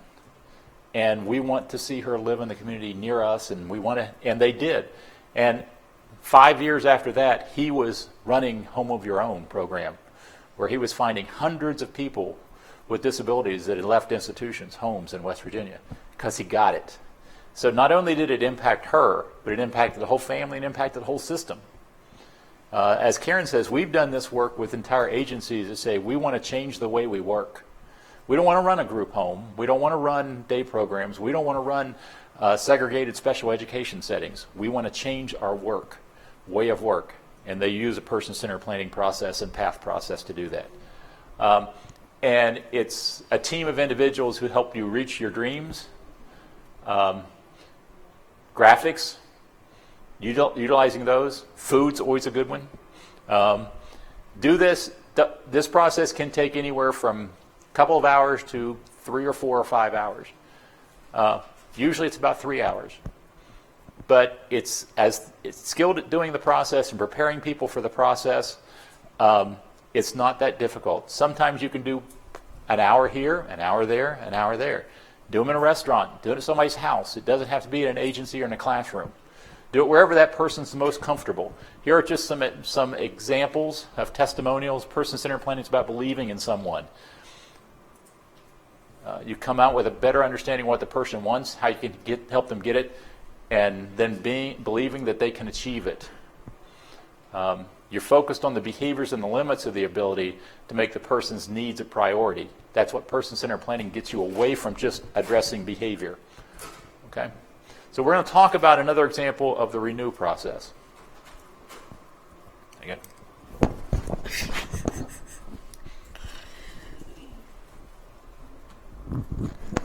Okay, so I'm going to change my hat here and be Melissa Hall. So she was unable to join us today, but she shared with us what they've been doing in Marana School District, which is just north of Tucson in Arizona. And they've done a lot of work, and we definitely want to honor and share some of what they've accomplished. So this is a little information about their school district. They had the School Climate Transformation Grant, but as Dawn indicated, their grant is over and they had no more funds, so she couldn't come. But I'm going to talk some about what they did through that grant, and fortunately their district has been able to maintain some of the practices and some of the staff, including Melissa, who was the SCT coordinator, and now she's an MTSS coordinator. So they kept some of the staff and a lot of the same practices. So that's really nice to hear that people didn't just do a grant for the 5 years and then let it all die when the grant was over. So they've maintained some of the practices. So they have about 17 schools, a little less than 13,000 students.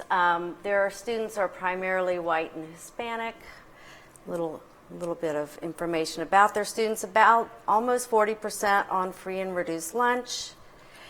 And there's their graduation rate, which was something she wanted to share. So you get a little picture about who their population is. And I know that you can't see this in detail, but what this really illustrates is the interventions that their district has at Tier 2 and Tier 3. And across the bottom, this indicates the number of unique students that are receiving each of these kinds of interventions. So they are really committed to providing more intensive levels of intervention and tracking who's receiving these interventions, which for me at a systems level is really great, because that's a real struggle to get people to really manage who's receiving which types of interventions, which is the first step to then being able to say, is that intervention happening with fidelity, and then is it really making a difference for that individual? So they really have been committed, and they did this through their School Climate Transformation Grant. So this is a little easier to read. These are some of the interventions that they had in place. Every school had these available. Not every school opted to use these interventions. Renew is the one that we're focusing on, the planning process they used with Renew. And that's primarily done with older students, usually in the high school. They did a couple in a middle school, but primarily in the high schools.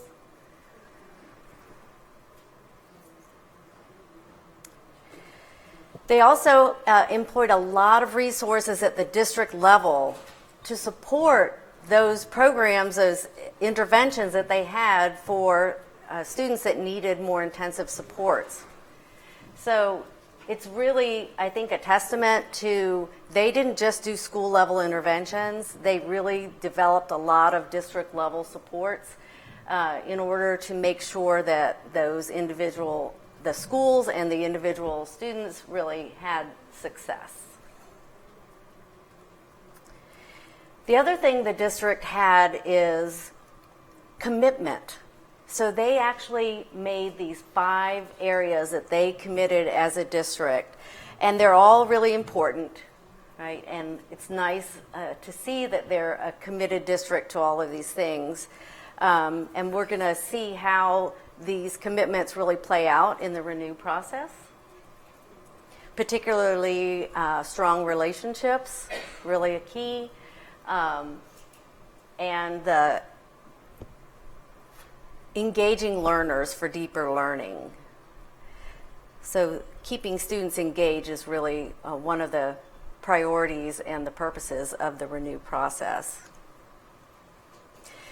So when you think back to that slide that had all of the interventions that they have available at MUSD, you can have a lot of interventions, but if you can't engage your students in those interventions, they're not going to be very effective, right?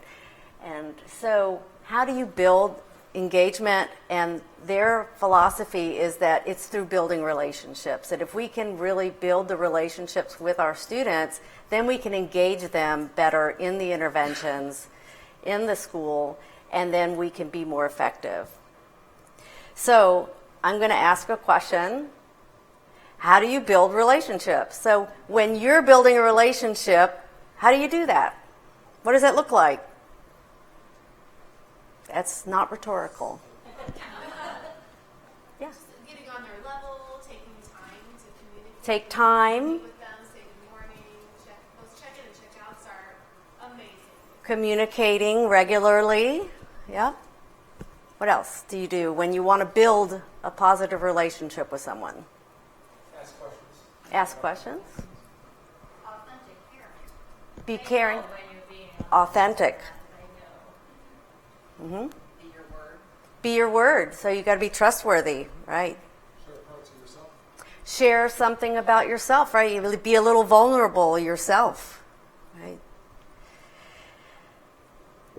So, yes, so this is what they communicate and believe in their district, that these are the things that are important. So you see, you guys identified some of those: being genuine, establishing some trust, being relatable and honest. So this is how you build relationships, right?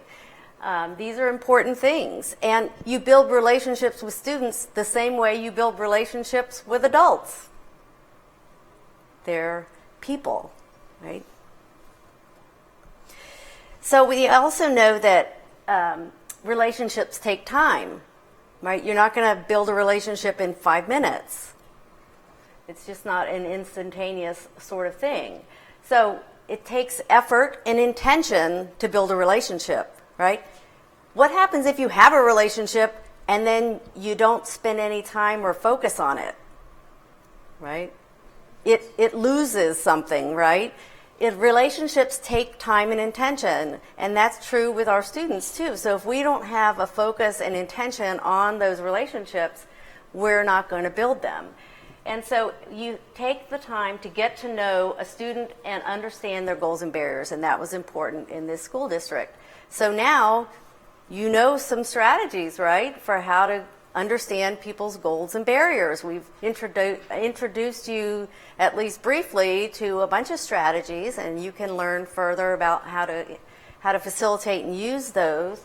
But some of those tools will be great for helping you to get to know your students. But it's going to take some time. But it's important.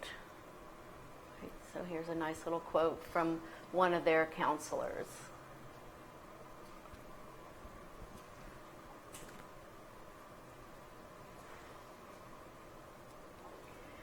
So the other thing to think about is, and we talked a little bit, people said, how do you get to know someone? Right? So how a relationship builds is one thing, but think about how you get to know someone. So my idea is, think back to maybe when you were still in the dating, or maybe you are in the dating world, and you maybe saw someone and you thought, they're kind of interesting, maybe I want to get to know them. So what do? I mean, what is speed dating? You sit there and you ask questions, and you ask questions, and they ask you questions, and you ask questions. Or maybe you go on Facebook and you learn about them, and or you find out, it's your friend's brother's friend, and you say, well, tell me about so-and-so. So you go to somebody who knows them and you ask them questions about the person. Well, that's what we're doing here. Right? So that's what we're asking you to do. We ask the student, right? We interview the student, we talk to the student, we get to know the student. Maybe we talk to their teachers, we talk to their friends, we talk to their family members. This is how you get to know somebody. It's the same way you get to know anybody in your life, right? Just think about it in that way. There are some other things that we can use, like interest inventories, and I think I have an example. Here's one. This is an example that they used in this district. It's a forced choice inventory for reinforcers. Sometimes for some students, it's hard to answer an open-ended, like, what do you like, or what are you interested in? And that sort of an open-ended interview kind of, it's difficult for them to clarify or come up with it. So these kinds of tools can be helpful in those scenarios.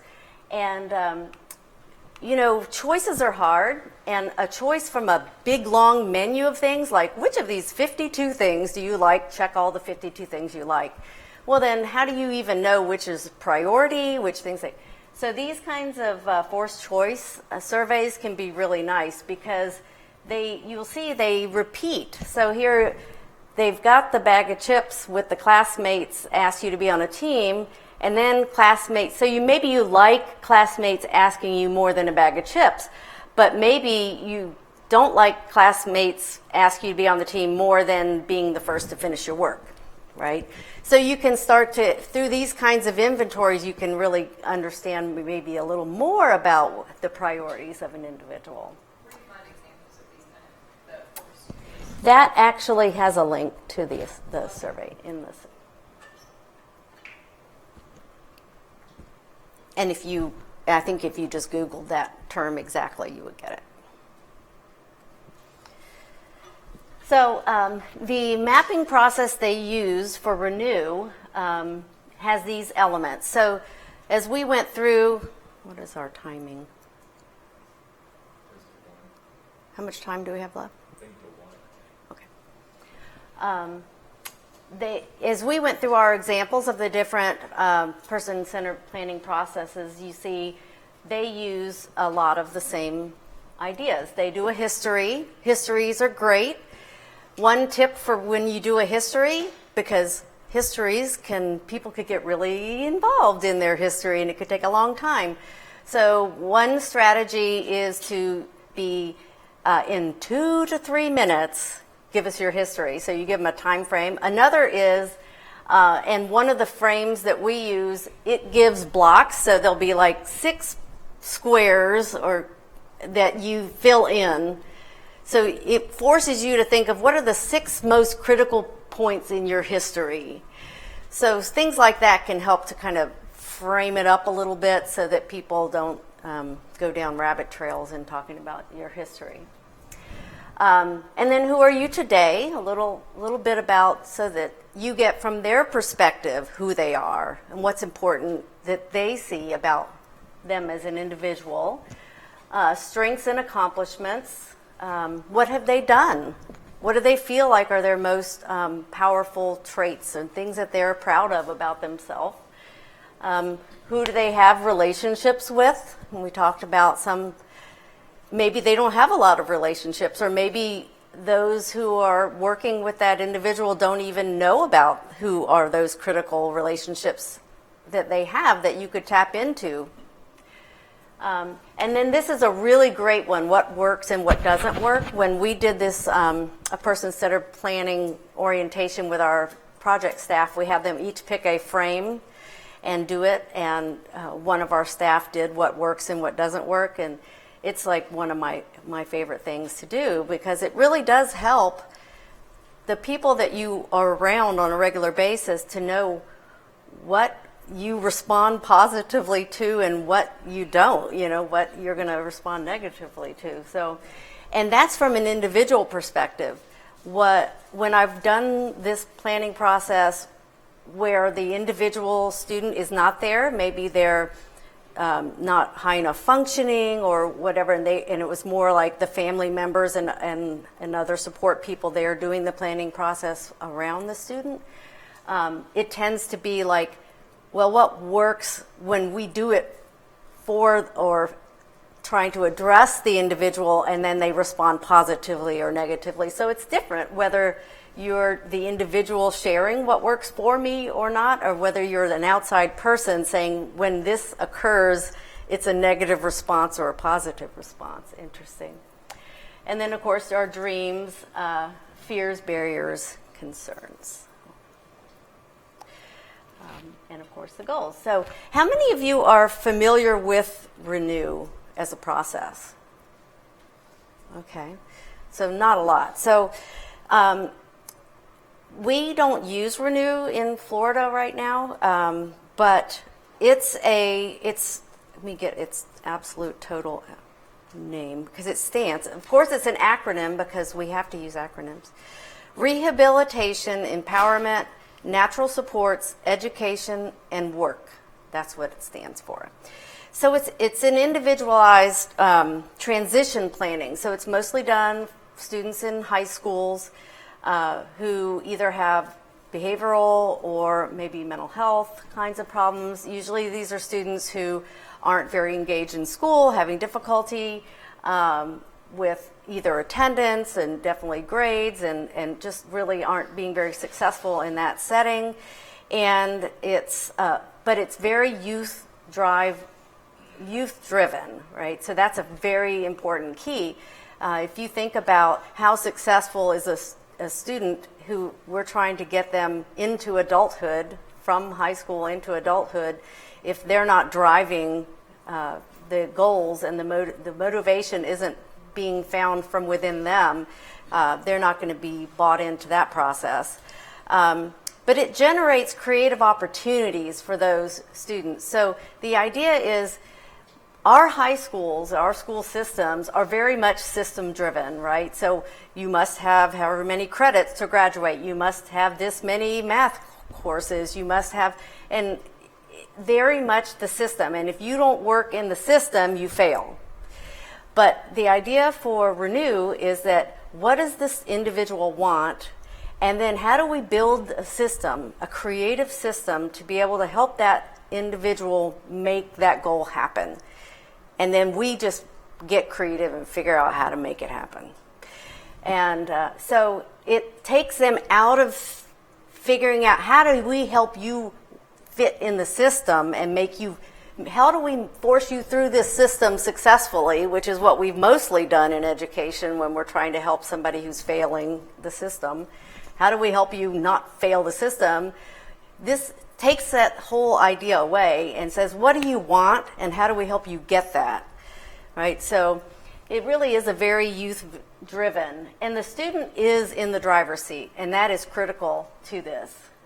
They have to identify their goals, and they decide who's going to be there as part of the planning process. It is their goal. They have to decide who gets to be part of that process. And when I spoke to Melissa about this, she said, yeah, it can be difficult because sometimes they don't want their parent to be part of that process, and that's a hard one. So it's really important for the adults there. They are facilitating the process. They aren't operating. They're not driving. So I think this is a really nice illustration of this is like our worst nightmare, right? Like in the MAPS thing, as an adult doing Renew, our worst nightmare is that the student would see us as trying to control the process. Our goal is facilitating is that the student sees themselves in the driver's seat, and that our nightmare is that they see us as trying to drive the process, right? So they have ideas for how to make sure their facilitators and the participants who go through the process know how to engage. And she did mention that they do this process for Renew, but they do some sort of individualized focus for all students who go through any individualized Tier 2 or Tier 3, definitely Tier 3 intervention. So it may not be this exact process used in Renew, but every student that receives intensive interventions, they have an individualized focus where they try to build relationship and get to know those students. So this is a nice illustration of a completed Renew map. So you can really see the detail. It's very comprehensive, and they get a really nice finished product at the end. I'm not going to be able to show you this video, but this is one that Melissa shared, and it's a wonderful video, and you can look it up, The Power of One Caring Adult. So I strongly encourage you to check out that video sometime. And you will find out the power of just one caring adult, because that's sort of what this process can be for a lot of the students who engage with Renew, and that building that relationship. Sometimes it'll be the first time that they've really felt that connection and that a caring adult. So that's our content, but we'd like to be able to open up to some questions then about person-centered planning. And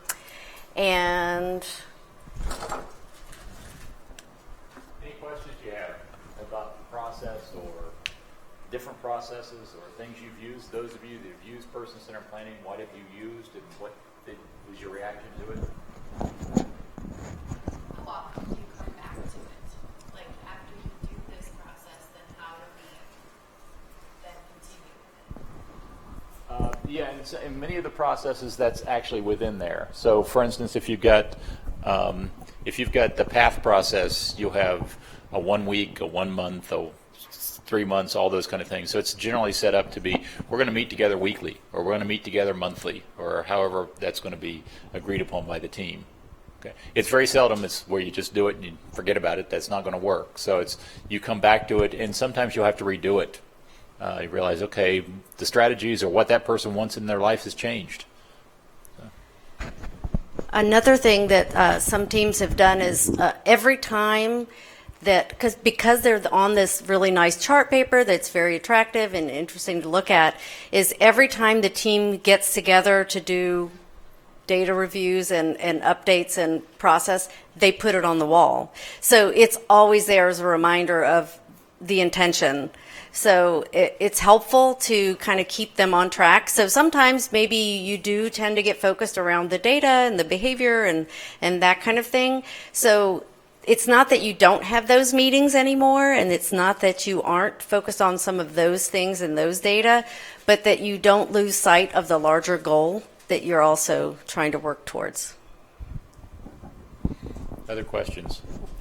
I share with my staff that years ago, when I came to Florida 20 years ago, before I came, I was in West Virginia, and it wasn't a great work environment. And my staff there came to me and said, we want to do a path with you, for you. And I said, okay. And they went through the path process with me, and during that process, I realized it was time for me to leave. And they knew that already, but they wanted me to see it. And they said, it's okay, we're releasing you, you can go. This is not going to be a place where you can continue to grow. And it was just a very powerful and empowering process. And we had done that for all the staff, but they'd never done it for me. And it was really important to do that. So you had a question? So obviously you need students' input with this. So what are the challenges with elementary kids that you don't speed or can process what they can do in an hour versus trying to think of the dream? You know what I mean? So what Okay. are some of the challenges? How do you address with them? Yeah, it's a good question. I'll start and you can jump in here. One of the things that we do is you don't go into the meeting cold. Okay, you don't go in and say, okay, this is person-centered planning, and this is something, and we're going to do 3 hours, we're going to cover all this. With any student or anybody that this is engaged in this process, you want to prepare them ahead of time. So you may engage in some of those activities. So what are the things you really like, and what are the things you really, so that you can bring out, prompt, remind them. Remember when we met last week and you said, these are the things you really liked? You know, share me what you were thinking about back then. So you're getting the information, it's just coming, you're prompting it, you're supporting it, you're making sure the person feels comfortable with that process. So do that as much as possible. Prepare the people ahead of time for what that meeting is going to be about. Yeah, we actually, in our integrated process, we gave all the team members the frames ahead of time in paper form so they could think through, because it's a lot of information to come up with on the fly, so they could pre-think about what works, what doesn't, what are their hopes, dreams, fears, people. They could think about some of those things. So doing it with the individuals also, but everybody had the opportunity even to think through those things in advance as well. Over there.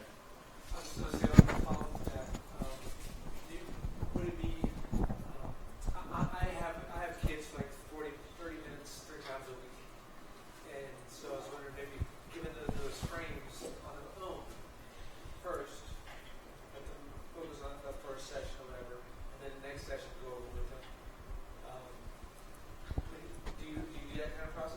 Yes, you don't have to do the whole thing at one time. We have some folks that will say, I've got 30 minutes. We're going to try and do one frame. We're going to try and do 2 frames. Over a period of time, we've built this now. So yeah, you can adapt it to whatever that situation is that you want to have. As long as food's involved, that's always an underlying feature that has to be there. Yes? You talked about this process in the context of doing an FBA as well. That shall always be connected to that. And using person-centered planning as part of your assessment process, do you find that you're able to pull out interventions, antecedent interventions that become recommendations as part of your FBA, or identifying literacy operations or something like that that you then recommend in a plan, engage the kid, work with the kid or the family in this way? Yeah. Generally what happens is you begin to understand the context of certain things, like why did certain behaviors occur? For instance, when we looked at history, it became very obvious for some individuals, well, this is when he lost his hearing, and then here's when the problem behavior occurred, and here's when, the people began to see, there's a function right here that's coming out historically. And that builds that situation. Also builds the asking question about what works and what doesn't work. So that tells me that I'm not going to use those strategies that don't work with that student, but I'm going to integrate some of those that do work with that student. There are also some things that don't go into the functional assessment. So we very seldom do a functional assessment, a behavior intervention plan for making friends. But it can be done, but it's a whole different set of goals that you might be looking at. The functional assessment might be about challenging behavior. But there may be other goals that you address in this process that might be about broader quality of life outcomes for that student. Yes? So wanting the person or the student at the center of the process to be in the driver's seat, how do you as a facilitator approach a situation where you sense that the student, in this case, driving the process is driving us to a place where we see conflict that might be created or perpetuated within our environment? What kinds of facilitation techniques do you use in that kind of case? Yeah. You want to take that one, or you want me to? Well, I think it's all, like you said, it's contextual, so I think you'd have to understand what the individual is, what the circumstances are. So I think that's a very difficult question to answer without a specific situation. But so if you have a specific example, I could. But I think some of the things that realize is it's not going to be a conflict-free process at times. There are going to be conflicts that come up. As I said, the girl who broke up with her boyfriend. You've got folks that come in and they're coming in representing an agency and the agency's goals, and halfway through the process, what the agency wants is not what that person wants. And you just have to confront it directly and openly. And so it's difficult. So there's not like a one-size-fits-all, but it's a challenge to begin to address that. Okay. I think our time's up. So there's your ways. I understand nothing about how this process works because I'm an old technophobe. So I don't know how to do any of these things. But you do something with that square to do an evaluation of you scan it. Well, I scanned it. There we go. It's done. Thank you. Thank you all very much.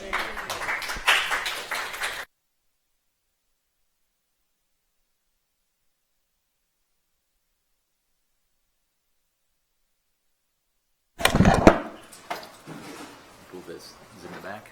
Oh, we get a back thing.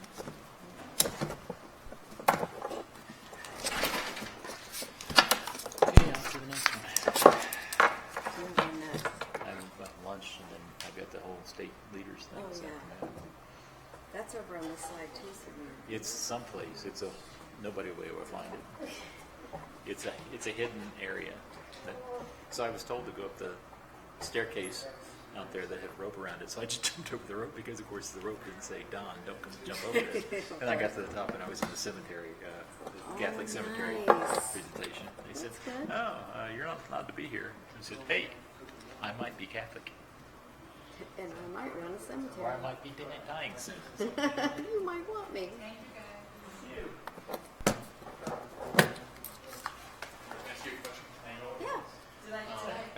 I came in late, so I didn't quite understand and it's a very new topic to me. Not yet. But, did you guys talk about the age? I know there's a question about elementary school. What age, in your district, when or that you start using this in the school? Is it used in schools or is it? Oh, yeah. Well, we used it, our project works with districts and supports their use of it. So we don't, we have used it historically before school-wide. We worked directly with students. You're doing very, very well. Back before there was school-wide, we got called into districts when they had students that they didn't know how to do. And then they would call us in and we would do person-centered planning and policy assessment. And then we would do team training with them where we would include that person-centered planning as part of the whole process of how to do individual support. And a lot of it was elementary. They had individual, they had elementary students. But whether or not it's the first time there during the planning process, I mean, very often the kids that we were working with have very extremely challenging behaviors. They are often low functioning. And so there were a lot of times when we weren't there. But I've done it with students that were ED, or 9-year-old student that was there. So, really young students, it probably would be very challenging to have them there. We can actually enter data. Just having a student anywhere for 3 hours at 7 years old, to sit in a room while. Sure. Right. Yeah, I can custom. So it's this would be maybe for kids on We've done a lot of work. they would need to qualify for special education to be eligible for this to go through the. No. And but you definitely, well, not definitely, but it sounds like nice to have parents on board to do it. We wouldn't do it with our districts unless they have parents there. Yeah. Okay. Because you can't get a contract. So, I mean, sometimes it, either family, sometimes it was beyond family. You'd have the parent, you'd have aunts, uncles, you could have other community service providers, other relatives, aunts, uncles, family friends that were really involved in the individual's lives. The more people like that, because you can get the balance more of the community, the fuller life, than if you have like 8 school personnel and 1 family. It's hard to get that kind of balance. So. All right. You're not. It doesn't sound like it wouldn't be sort of the same dynamic as an IEP meeting. So you wouldn't be fighting over resources, limited resources. No. It's much more like a long-term. Yes. It's not a dream picture. Yeah. Very, very different. Yeah. It feels a lot less stressful. Yeah. Like I wish, because my son went through IEP meetings for his whole career. I mean, he's now got a master's degree, thank God. But I wish in his transition IEP that we get that people cared about understanding, doing something like this. Yeah. And thinking about who he is and what's important to him, and rather than the way it functions, and just fill in the blanks. Yeah. I feel like people want to have this conversation, but it's the IEP really restricts you. Yeah. The setup, it makes it difficult. It does. I know. Anyway, well, thanks for sharing your work. Sure. Yeah. Thanks.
this somewhere around in here if you can.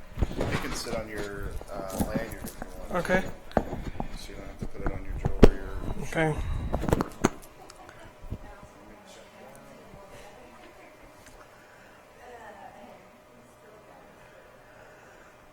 I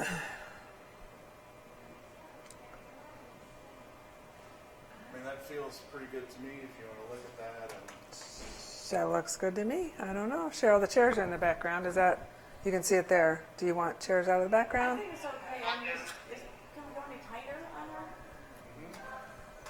Because we're used to the rather intimate, mid-torso upshot. Got it.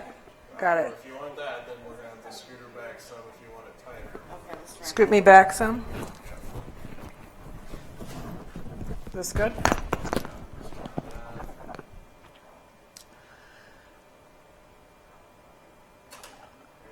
Cheryl, what do you think? Perfect. Perfect. Lighting is good from your end, you think? Yeah, that'd be fine. Okay. I think it looks good, yeah. I mean, there's chairs in the background, but that's the reality. We're in a conference, yeah. All right, are you good? Sound good? Okay, I'm not going to be speaking. All right.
All right, good afternoon. Whoa, hi there.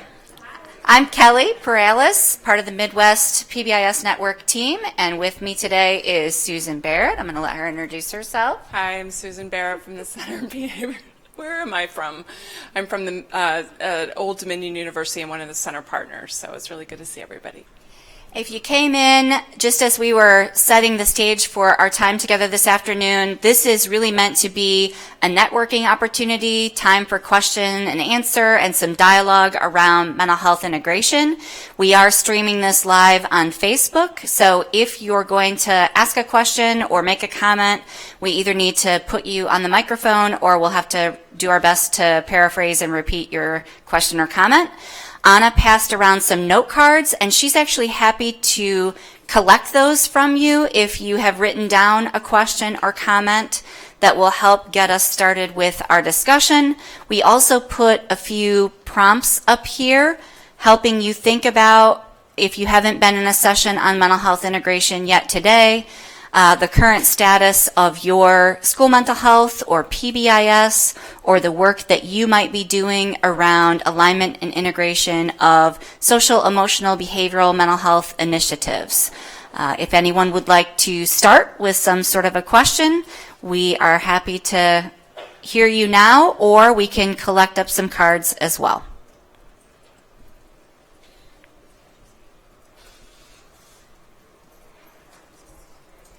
Yes. Do you want, are you comfortable with the microphone? Sure, yeah. Or can everyone hear me? Well, they can't. So you just go ahead and I can repeat. Okay. So when it comes to selecting new mental health programs or SEL initiatives, is there a kind of, screener or resource mapping tool that you would recommend? Okay. And also, before we respond, I'm happy to turn to the group and have any of you talk about what you maybe have done in your districts or schools. If you have been installing an interconnected systems framework, how you have selected a curriculum or a social emotional package that you are going to use in your schools. Is that a summary of what your question is? All right. Anybody want to say what process they've used? It's going to take a while for everybody to warm up here this afternoon. Or maybe your brains are already tired from all of the awesome content. Yes, that's what it is that you heard today. You're ready for those snacks at the poster session. That's what I'm ready for. Susan, you want to respond to that? Yes. So a couple of things. So we're trying to create a common way of work with no matter what evidence-based curriculum that we're selecting. So a couple of things. And by the way, we just published our newest ISF monograph, and I'm sure that in a lot of the breakout sessions you were hearing about the volume 2, which is really a step-by-step guidance document for district level work and school level work. And right now it's being housed on the Midwest site. So in those documents, we actually have 2 tools that you could use that would help kind of guide you through this process. The trick is that we really need teams, both at the district, well, the state, the district, and the school level, to have a formal process for selecting evidence-based practices. No matter what, if it's an academic curriculum or social emotional mental health curriculum, we go through the same process. So how many of you have heard of the Hexagon tool that was put out by the National Implementation Research Network, NIRN?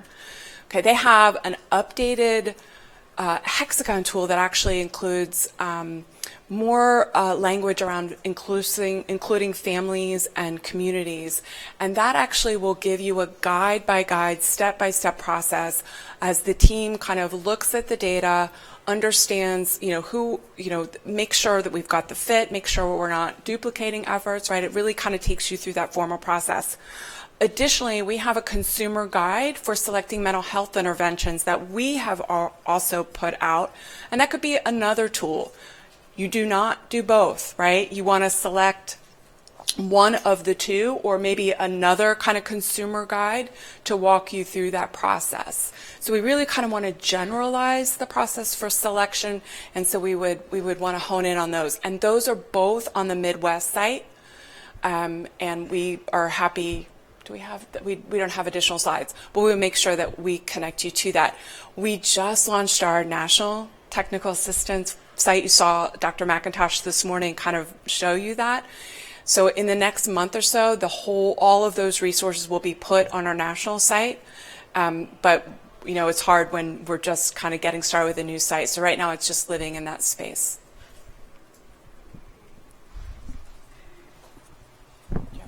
Yeah, here's a couple. Oh, thank you. Great question. Thank you.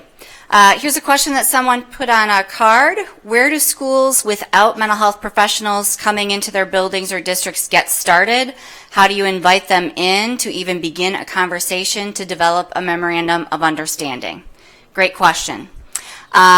First of all, I want to turn to all of you to say, anyone already have some steps that you've taken forward with regard to the way in which you are having conversations about including and involving clinicians from the community on your district and school level teams?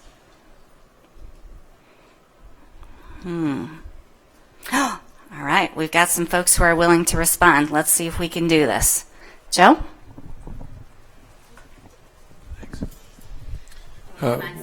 Sure. We went about that a couple of different ways. The first way is we developed a collaborative relationship with our county Department of Health. Prior to those discussions, we would have to send students to the mental health building in the county capital for them to be seen. But we started co-locating social workers into our school buildings. And as long as we passed the muster as far as appropriate space for the work to be done, they were able to come into our school buildings and provide services on site. That started in a few schools and now encompasses all 11 school districts and all 39 school buildings. So we were able to do that through co-location. The second thing we did, which is kind of tied to that, is we looked for organizations that had similar messages or similar missions to us. So, for example, we have an organization called Family Counseling Services. And we knew that they wanted to accomplish getting more families involved in treatment. And so we looked for grant funding to build a contract with them to have them visit more frequently. So we viewed it through the lens of the community schools model, and also leveraged county resources and grant funding to supplement what the district could do. Thank you, Joe. Joe is in New York. I don't remember if you said that or not. So a couple of things, and I know I'm not supposed to stand, and well, I just broke it anyway in front of that thing. And then I know there was another thought in the back. As Susan mentioned, with the chapters of this implementation guide, volume 2 of the monograph, there are steps that district and school leaders with mental health leaders can take.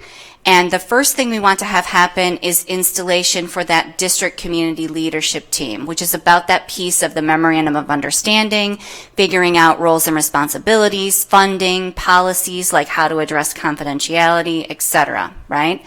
And so there are some tools and resources in that chapter and the installation guide that will help you walk through how to move forward. In this question, it mentions schools, and we don't want to leave it to schools to figure out a plan school by school by school, right? And so that's why we need those people with authority at the table who can make those decisions about some of the things that Joe mentioned, and that we can begin to move even the next step. So Joe mentioned co-located, then we want to move to blending and having a single system of delivery where the clinicians are on the teams, people are sharing data, problem solving together, selecting interventions, and progress monitoring, right? We'll go back here and then I'll give Susan a chance to chime in.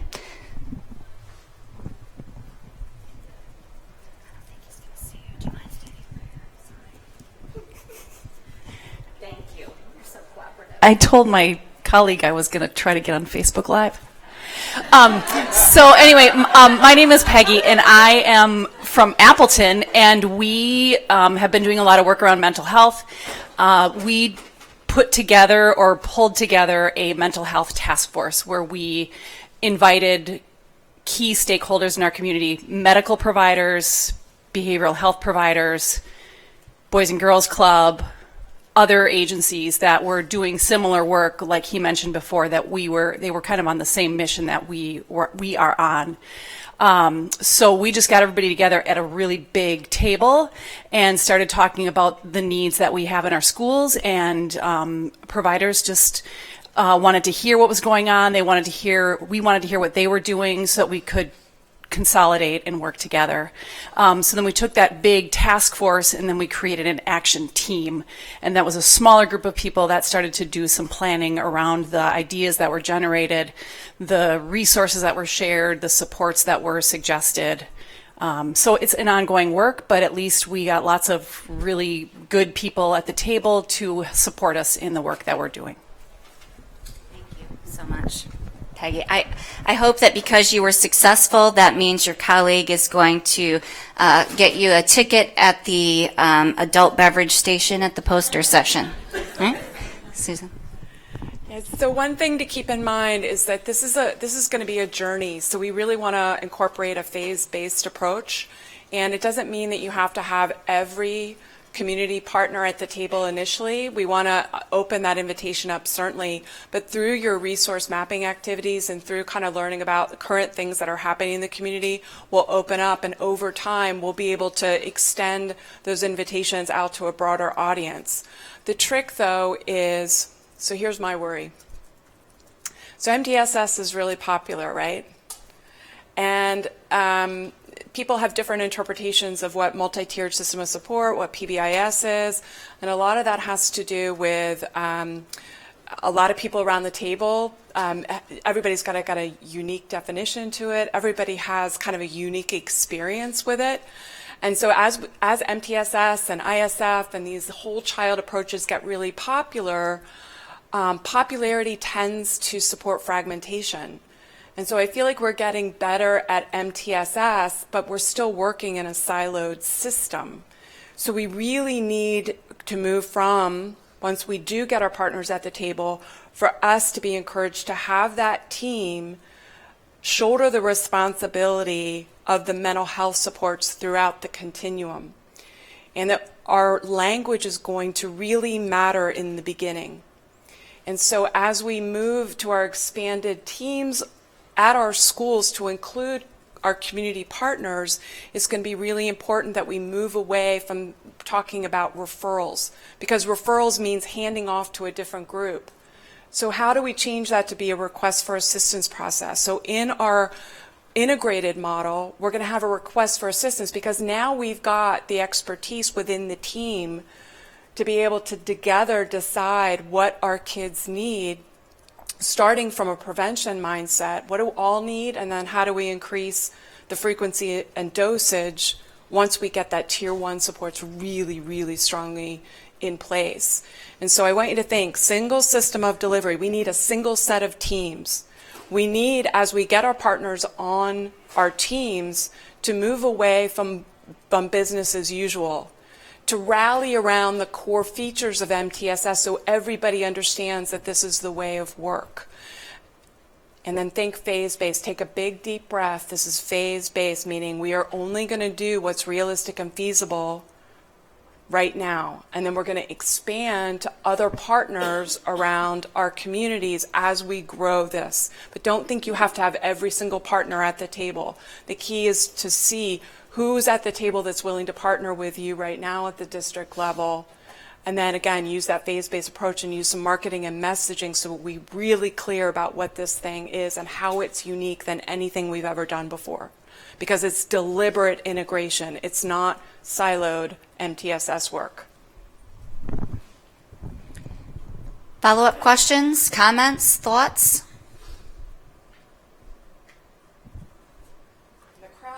I know. We've got another one here. Another question on a card.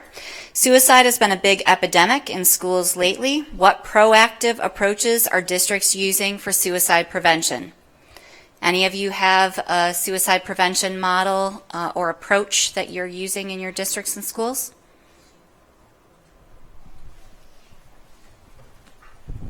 this isn't a whole suicide prevention model, just a piece of it that was an innovation that really worked for us. We had a grant for implementing youth mental health first aid and teaching that, and we got a lot of our staff members, about 30% of them, trained in youth mental health first aid, and so we had a dialogue with students unrelated to that. That was about what can we do to help with suicide prevention? What are your student ideas about that? And the students, and we said, well, if only we had some other people to talk to rather than having to go to the counselor's office, because there's stigma involved with walking down the hall to the office. So we pointed out, well, there's lots of people, there's lots of staff members who've been trained, and they said, well, who are they? We went, oh. So we made lanyards that just said, I'm trained in youth mental health first aid, I'm here to listen, I'm here for you. So we made a whole cadre of mental health responders out of that. And we did videos for the kids on how to access those people and what would happen next and everything. So the kids loved it. It was their idea. So, Getting youth voice. Great idea. Others?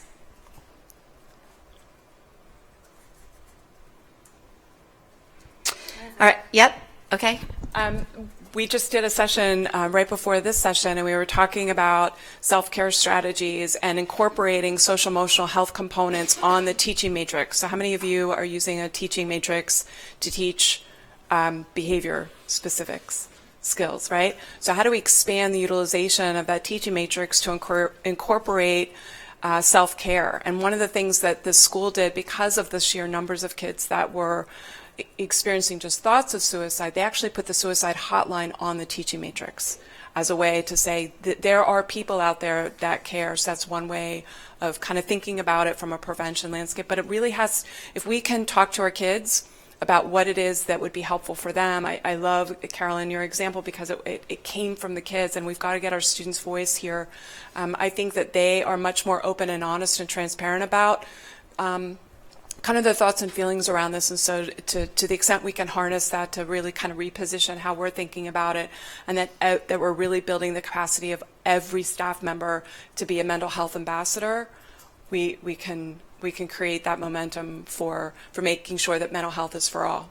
We're also piloting teen mental health first aid. Piloting teen mental health first aid. Great. So there are some mental health literacy options. There are other types of interventions that you can put in place. In fact, tomorrow there's a session in the morning, D9, on installing suicide prevention district-wide with community partnerships.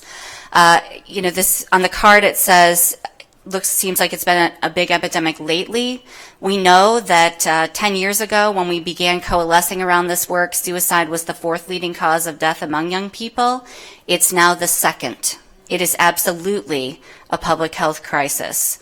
And so we need to all be thinking about how can we work together to combat and address this significant issue in our communities.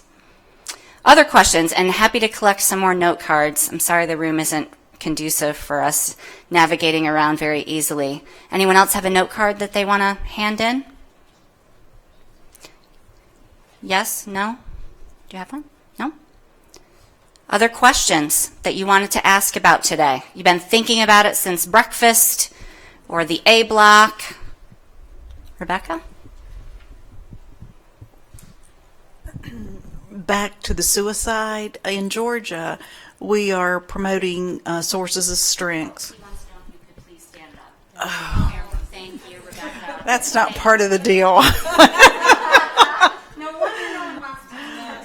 We are promoting sources of strength, and the 4 of our state PBIS technical assistance people have been trained to be trainers in sources of strength, and they will then go train schools that are interested. But in addition to that, and this is the really cool part, our state mental health agency has also committed to training, I can't remember if it's 60 or 90 high schools with sources of strength.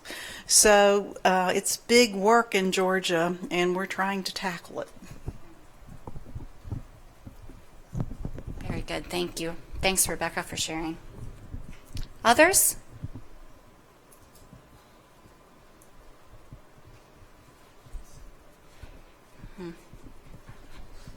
I have a question to the group.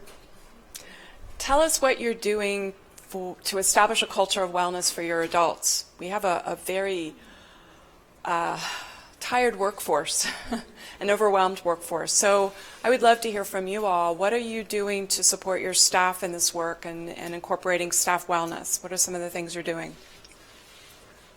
Yes, thank you. Do you want me to do that? I can be Vanna. I think what they're doing is not putting them on Facebook Live. That's how they're helping to support a culture of wellness. I'm going to take that feedback back. Thank you. So we have just started tackling this year, and we hired a wellness coordinator who's rolling out different things, like we have yoga that staff is free to staff. We have like a boot camp that's offered on campus that's free to staff. So right now it's more physical things, offering walking groups at lunch, just different. Right now we're tackling the physical piece that with the wellness coordinator, but his long-term goal is to incorporate in some of the more mental components too, but just thinking how they go hand in hand. That's how we're just beginning. Thank you for sharing. And I think by boot camp you mean that that's some sort of exercise or physical fitness thing? Right, yeah. Okay. Others? Want to share how you're addressing staff wellness? Thank you. Do you mind standing up, please? I know, I'm sorry. Thank you. That's fine. I'm from Lancaster, Pennsylvania, and we have started rolling out restorative practices district-wide. And so every staff meeting that we have, we start out with circles. And so we've just been, the team, we've been creating very strategic questions to check in with teachers because we need, we do this with our students every morning, but in morning circle, we have about 20 minutes of circle time. But if we as a staff aren't doing that, we're not establishing that culture ourselves. And so we've just really focused on like teaching when you're in your classroom every day. It can be so exhausting, and it is, and it feels lonely sometimes. And just being able to connect and realize that, hey, other teachers are having these same difficulties with different behaviors or whatever it might be, it just makes you feel like you're not alone. So we have just started doing those circles every meeting. Great. Thank you so much. Great example. Any others? Do you mind standing? So our district, in regards to kind of, we had the mental health coordinators coming into and trying to do that stuff, but from kind of the district level, the union has negotiated a new contract that has brought in just a lot of language in our sick time and personal time off. So we are now actually given 5 days a year that does not count against our PTO for bereavement. Not question, doesn't matter who it is. So it's not defined any longer. Our district used to be very defined of who you could take bereavement days for and how long. So we get 5 days a year, doesn't count against our time off, and they don't question who or why you get your bereavement. So they've been really big in kind of emphasizing that aspect, and from the contractual level, really emphasizing that mental health days are a thing and you can use those, and not questioning us, and making sure that we don't feel judged when we need to go take a day off. So that's been kind of top down for us. That's awesome. I love that. These are great ideas and examples. Yes, Appleton. That's all right. I love it. Me and my big mouth. No, so we last year we had the fortunate opportunity through some grant funds to attend the Educating Mindfully conference, which is also in Illinois. It's coming in February, and that sort of lit a fire of really focusing on resilience for our educators. So we came back and we did like a summer institute that we called You Matter for our staff to say that you matter, the work you do that matters, and looking at their reason to be, and looking at the compassion fatigue and all of that stuff. And in that, we did a lot of work around what are the practices that you can do that are right for you, whether it's mindful walking or journaling or painting or yoga or Tai Chi or whatever it is that you do to take care of yourself. And then kind of started this coalition of people that were meeting together and now doing a book study. They're doing the Onward book study. It's by Aguilar, but I can't remember if it's Nancy or Elaine. I know. Yes, her. So that was really good. And then I'm a middle school counselor, and in our middle school, we are working a lot with our kids on regulation, but we're getting to the staff by doing mindful moments in our announcements every day. So we're teaching the kids some mindful practices, and we are telling and encouraging staff, practice along with kids. When they see you doing it, they will be more likely to do it, and they're really feeling the benefit of it as well. So we're supporting staff by teaching kids how to be more mindful and well. That's great. Awesome. I love that one. We just started a project in Duval County, Florida, and they've been doing Wellness Wednesdays, where they take time that would have been reserved for a faculty meeting and really just focus on physical health and mental health wellness for the staff again. And that's a whole part about let's take care of ourselves first to take care of others. And then it's also modeling, for the students that we're going to kind of practice what we preach, so to speak. That was a great question, Susan. Do you have another one? Unless somebody else has a question. So tell me about your formal universal screeners for uncovering kids with both externalizing and internalizing needs. I'd love to hear what your experiences are with them. And the crowd really went silent there. Yes, thank you. Here, I can walk. I so appreciate it. That's fine. So we started using the PBIS last fall, and we've actually been able to screen 81% of our students the first year out was with that screener. We had started screening 3 years before that using the SDQ and another screener, but we weren't district-wide. So once we found something that our technology could support, then we were able to go ahead and start screening district-wide. Awesome. And so what did you learn from the screening, just in general population, like percentages? Did you learn anything? Were you surprised by something? So we, the first year out, we used two of their 3 different screeners available in the BEST. One is the parent report, one is the teacher report, and one is the student self-report. So with our elementary age students, we used the teacher report. Teachers seem to report students at a higher level of, risk than what we necessarily see when we compare it to our Swiss data, but we also know that Swiss is only giving us externalizing information. Of course, middle school students are reporting, they're self-reporting, and they are reporting higher risk levels, which is eye-opening for us. We know that middle school students, because they're hormonal and are dealing with a lot, they probably do have more social emotional issues that they haven't quite, gotten control of. So it was a surprise that they were being as honest as, we didn't suspect that. So, and then high schoolers, it seems 11th and 12th graders are more emotionally stable than 9th and 10th. So kind of what we suspect. Really? No, they are. That's fantastic. So one of the things that I think we are all kind of struggling with is the politics around putting a formal universal screener in. And so we really want to build a platform where it's okay to screen kids for mental health reasons, just like we do vision and hearing screening. It's just part of the package. But we know that could be a journey that has a lot of political implications.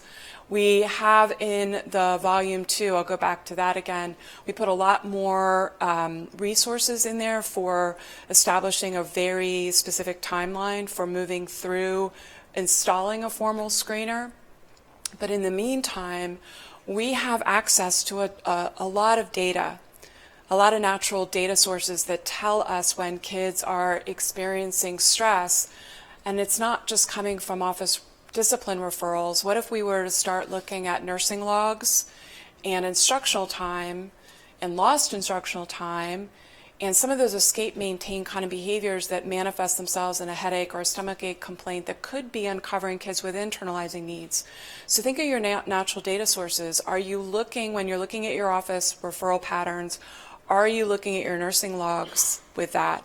Are you looking at your school counseling logs?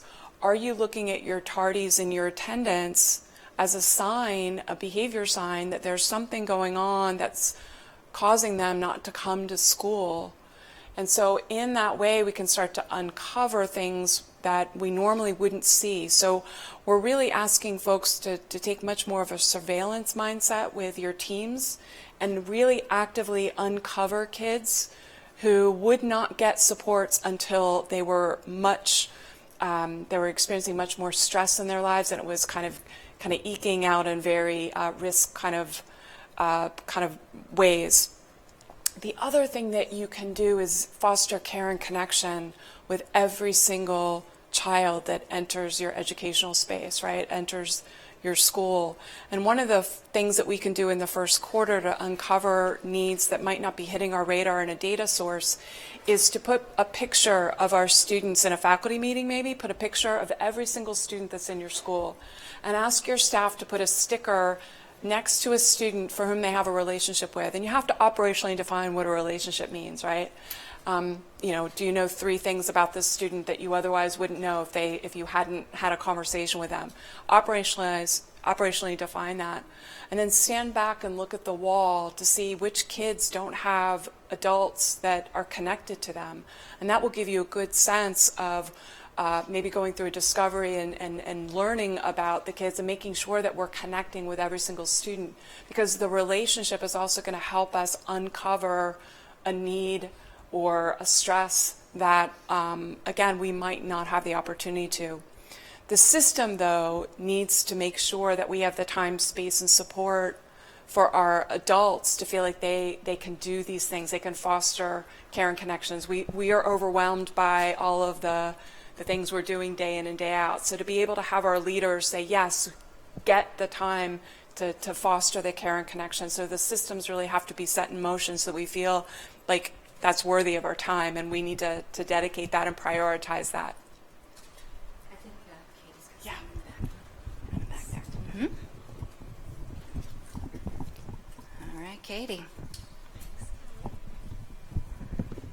I also think it's important that we help teachers to recognize how the PBIS classroom practices support mental health for all.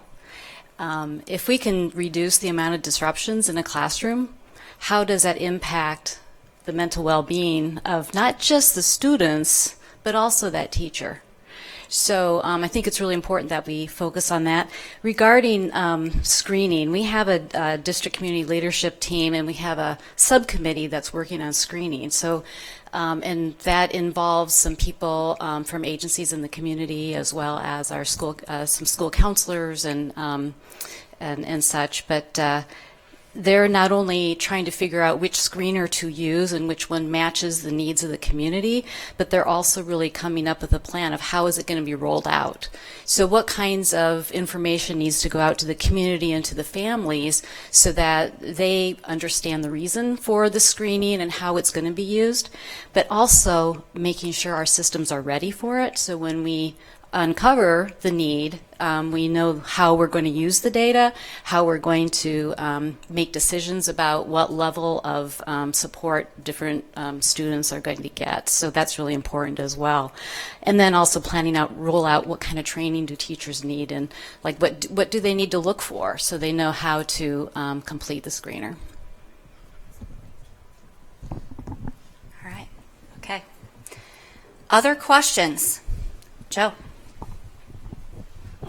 Bless you.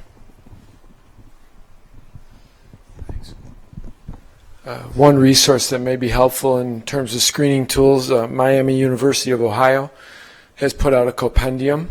There's 50 no-cost screeners, and they do a pretty good job of giving you a sense of what the screener is, giving you links to where it's located, giving you some pros and cons to what is available in that particular tool. A few of the districts I've worked with have found that helpful.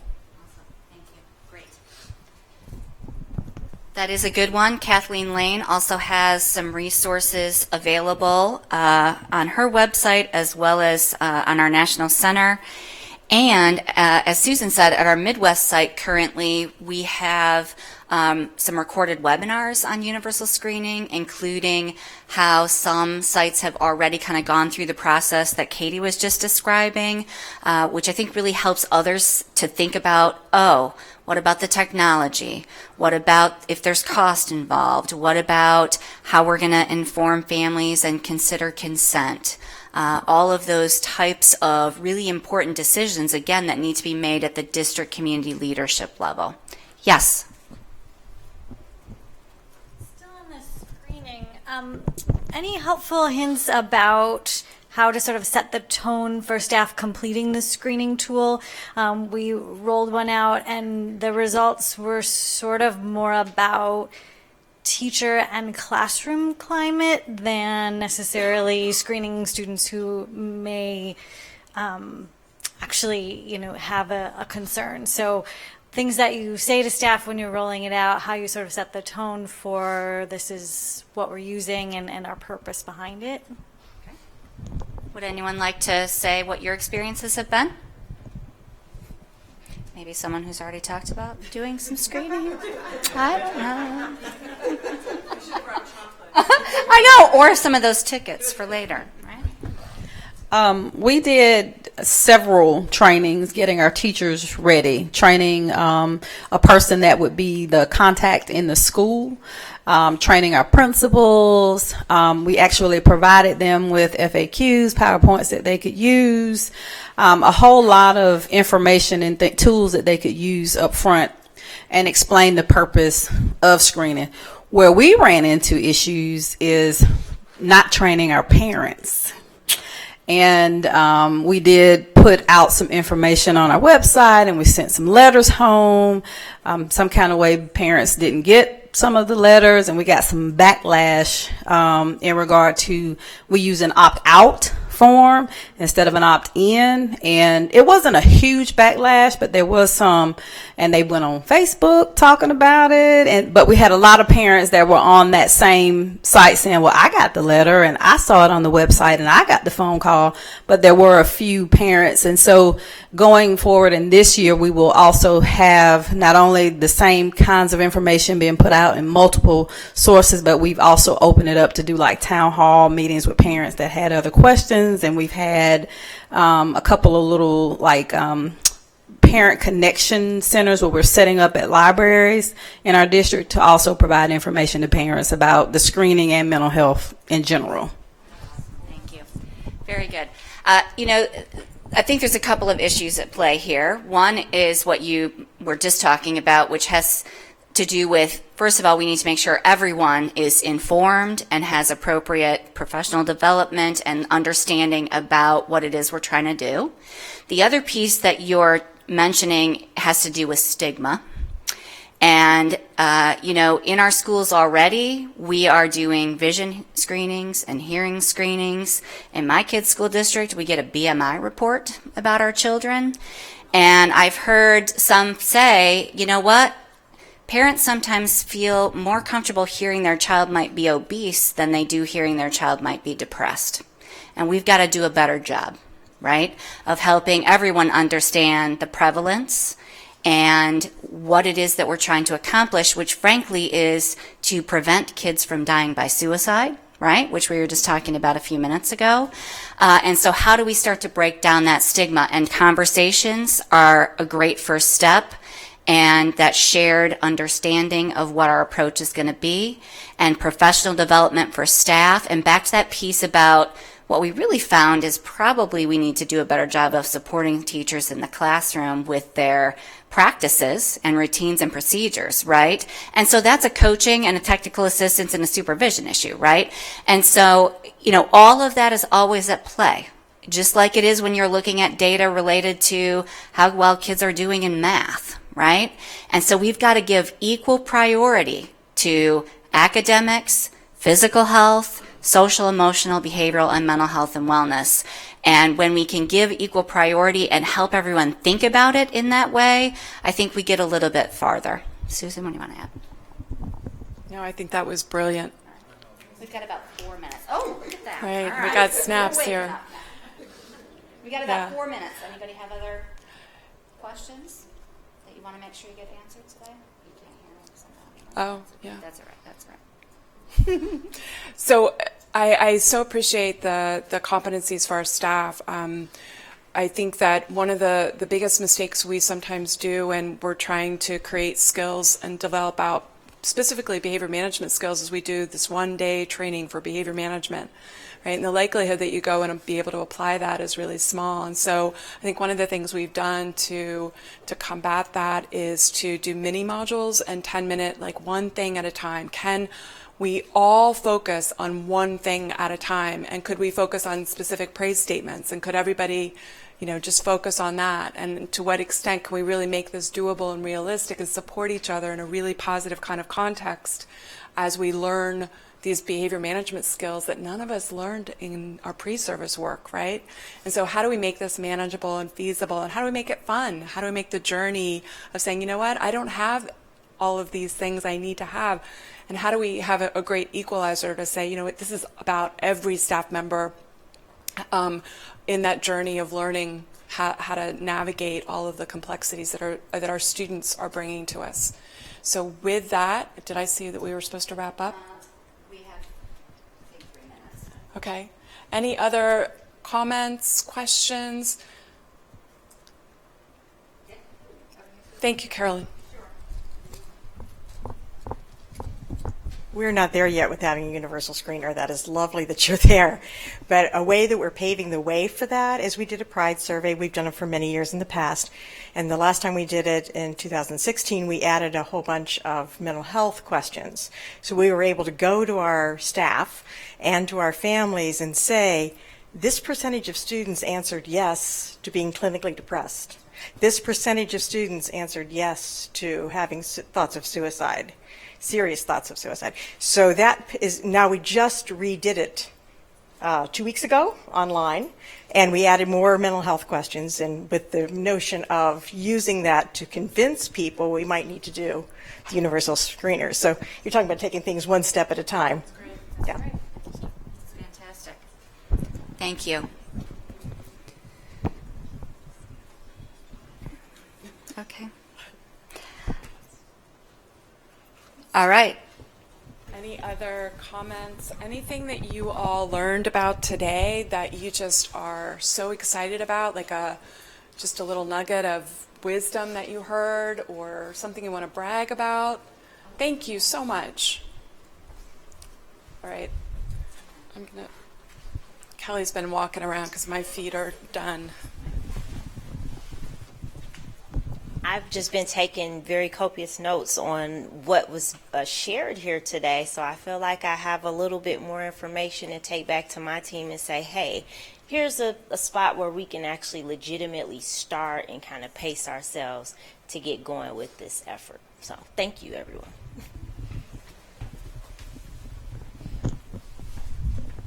Thank you. Anybody else geeking out about something they learned or a good takeaway?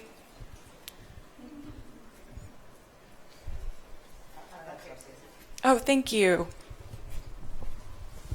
I don't think I can articulate it the way you did, but I think it's very important that just what we do for the instructional side, we need to do it for all areas of our campus. And you said a very huge piece that we have a great focus on students, but there's a piece I think we're missing in tapping into the adults. So, and then the last thing I'll say, I feel like our district does a lot of things and the different things that you all have shared today, but it's not together. So I'm going to take back with my team, how can we come back and make this a collaborative effort district-wide so that we make the greatest impact? Thank you. That's awesome. Oh, that was awesome. Very well said. Thank you. Any other final words of wisdom?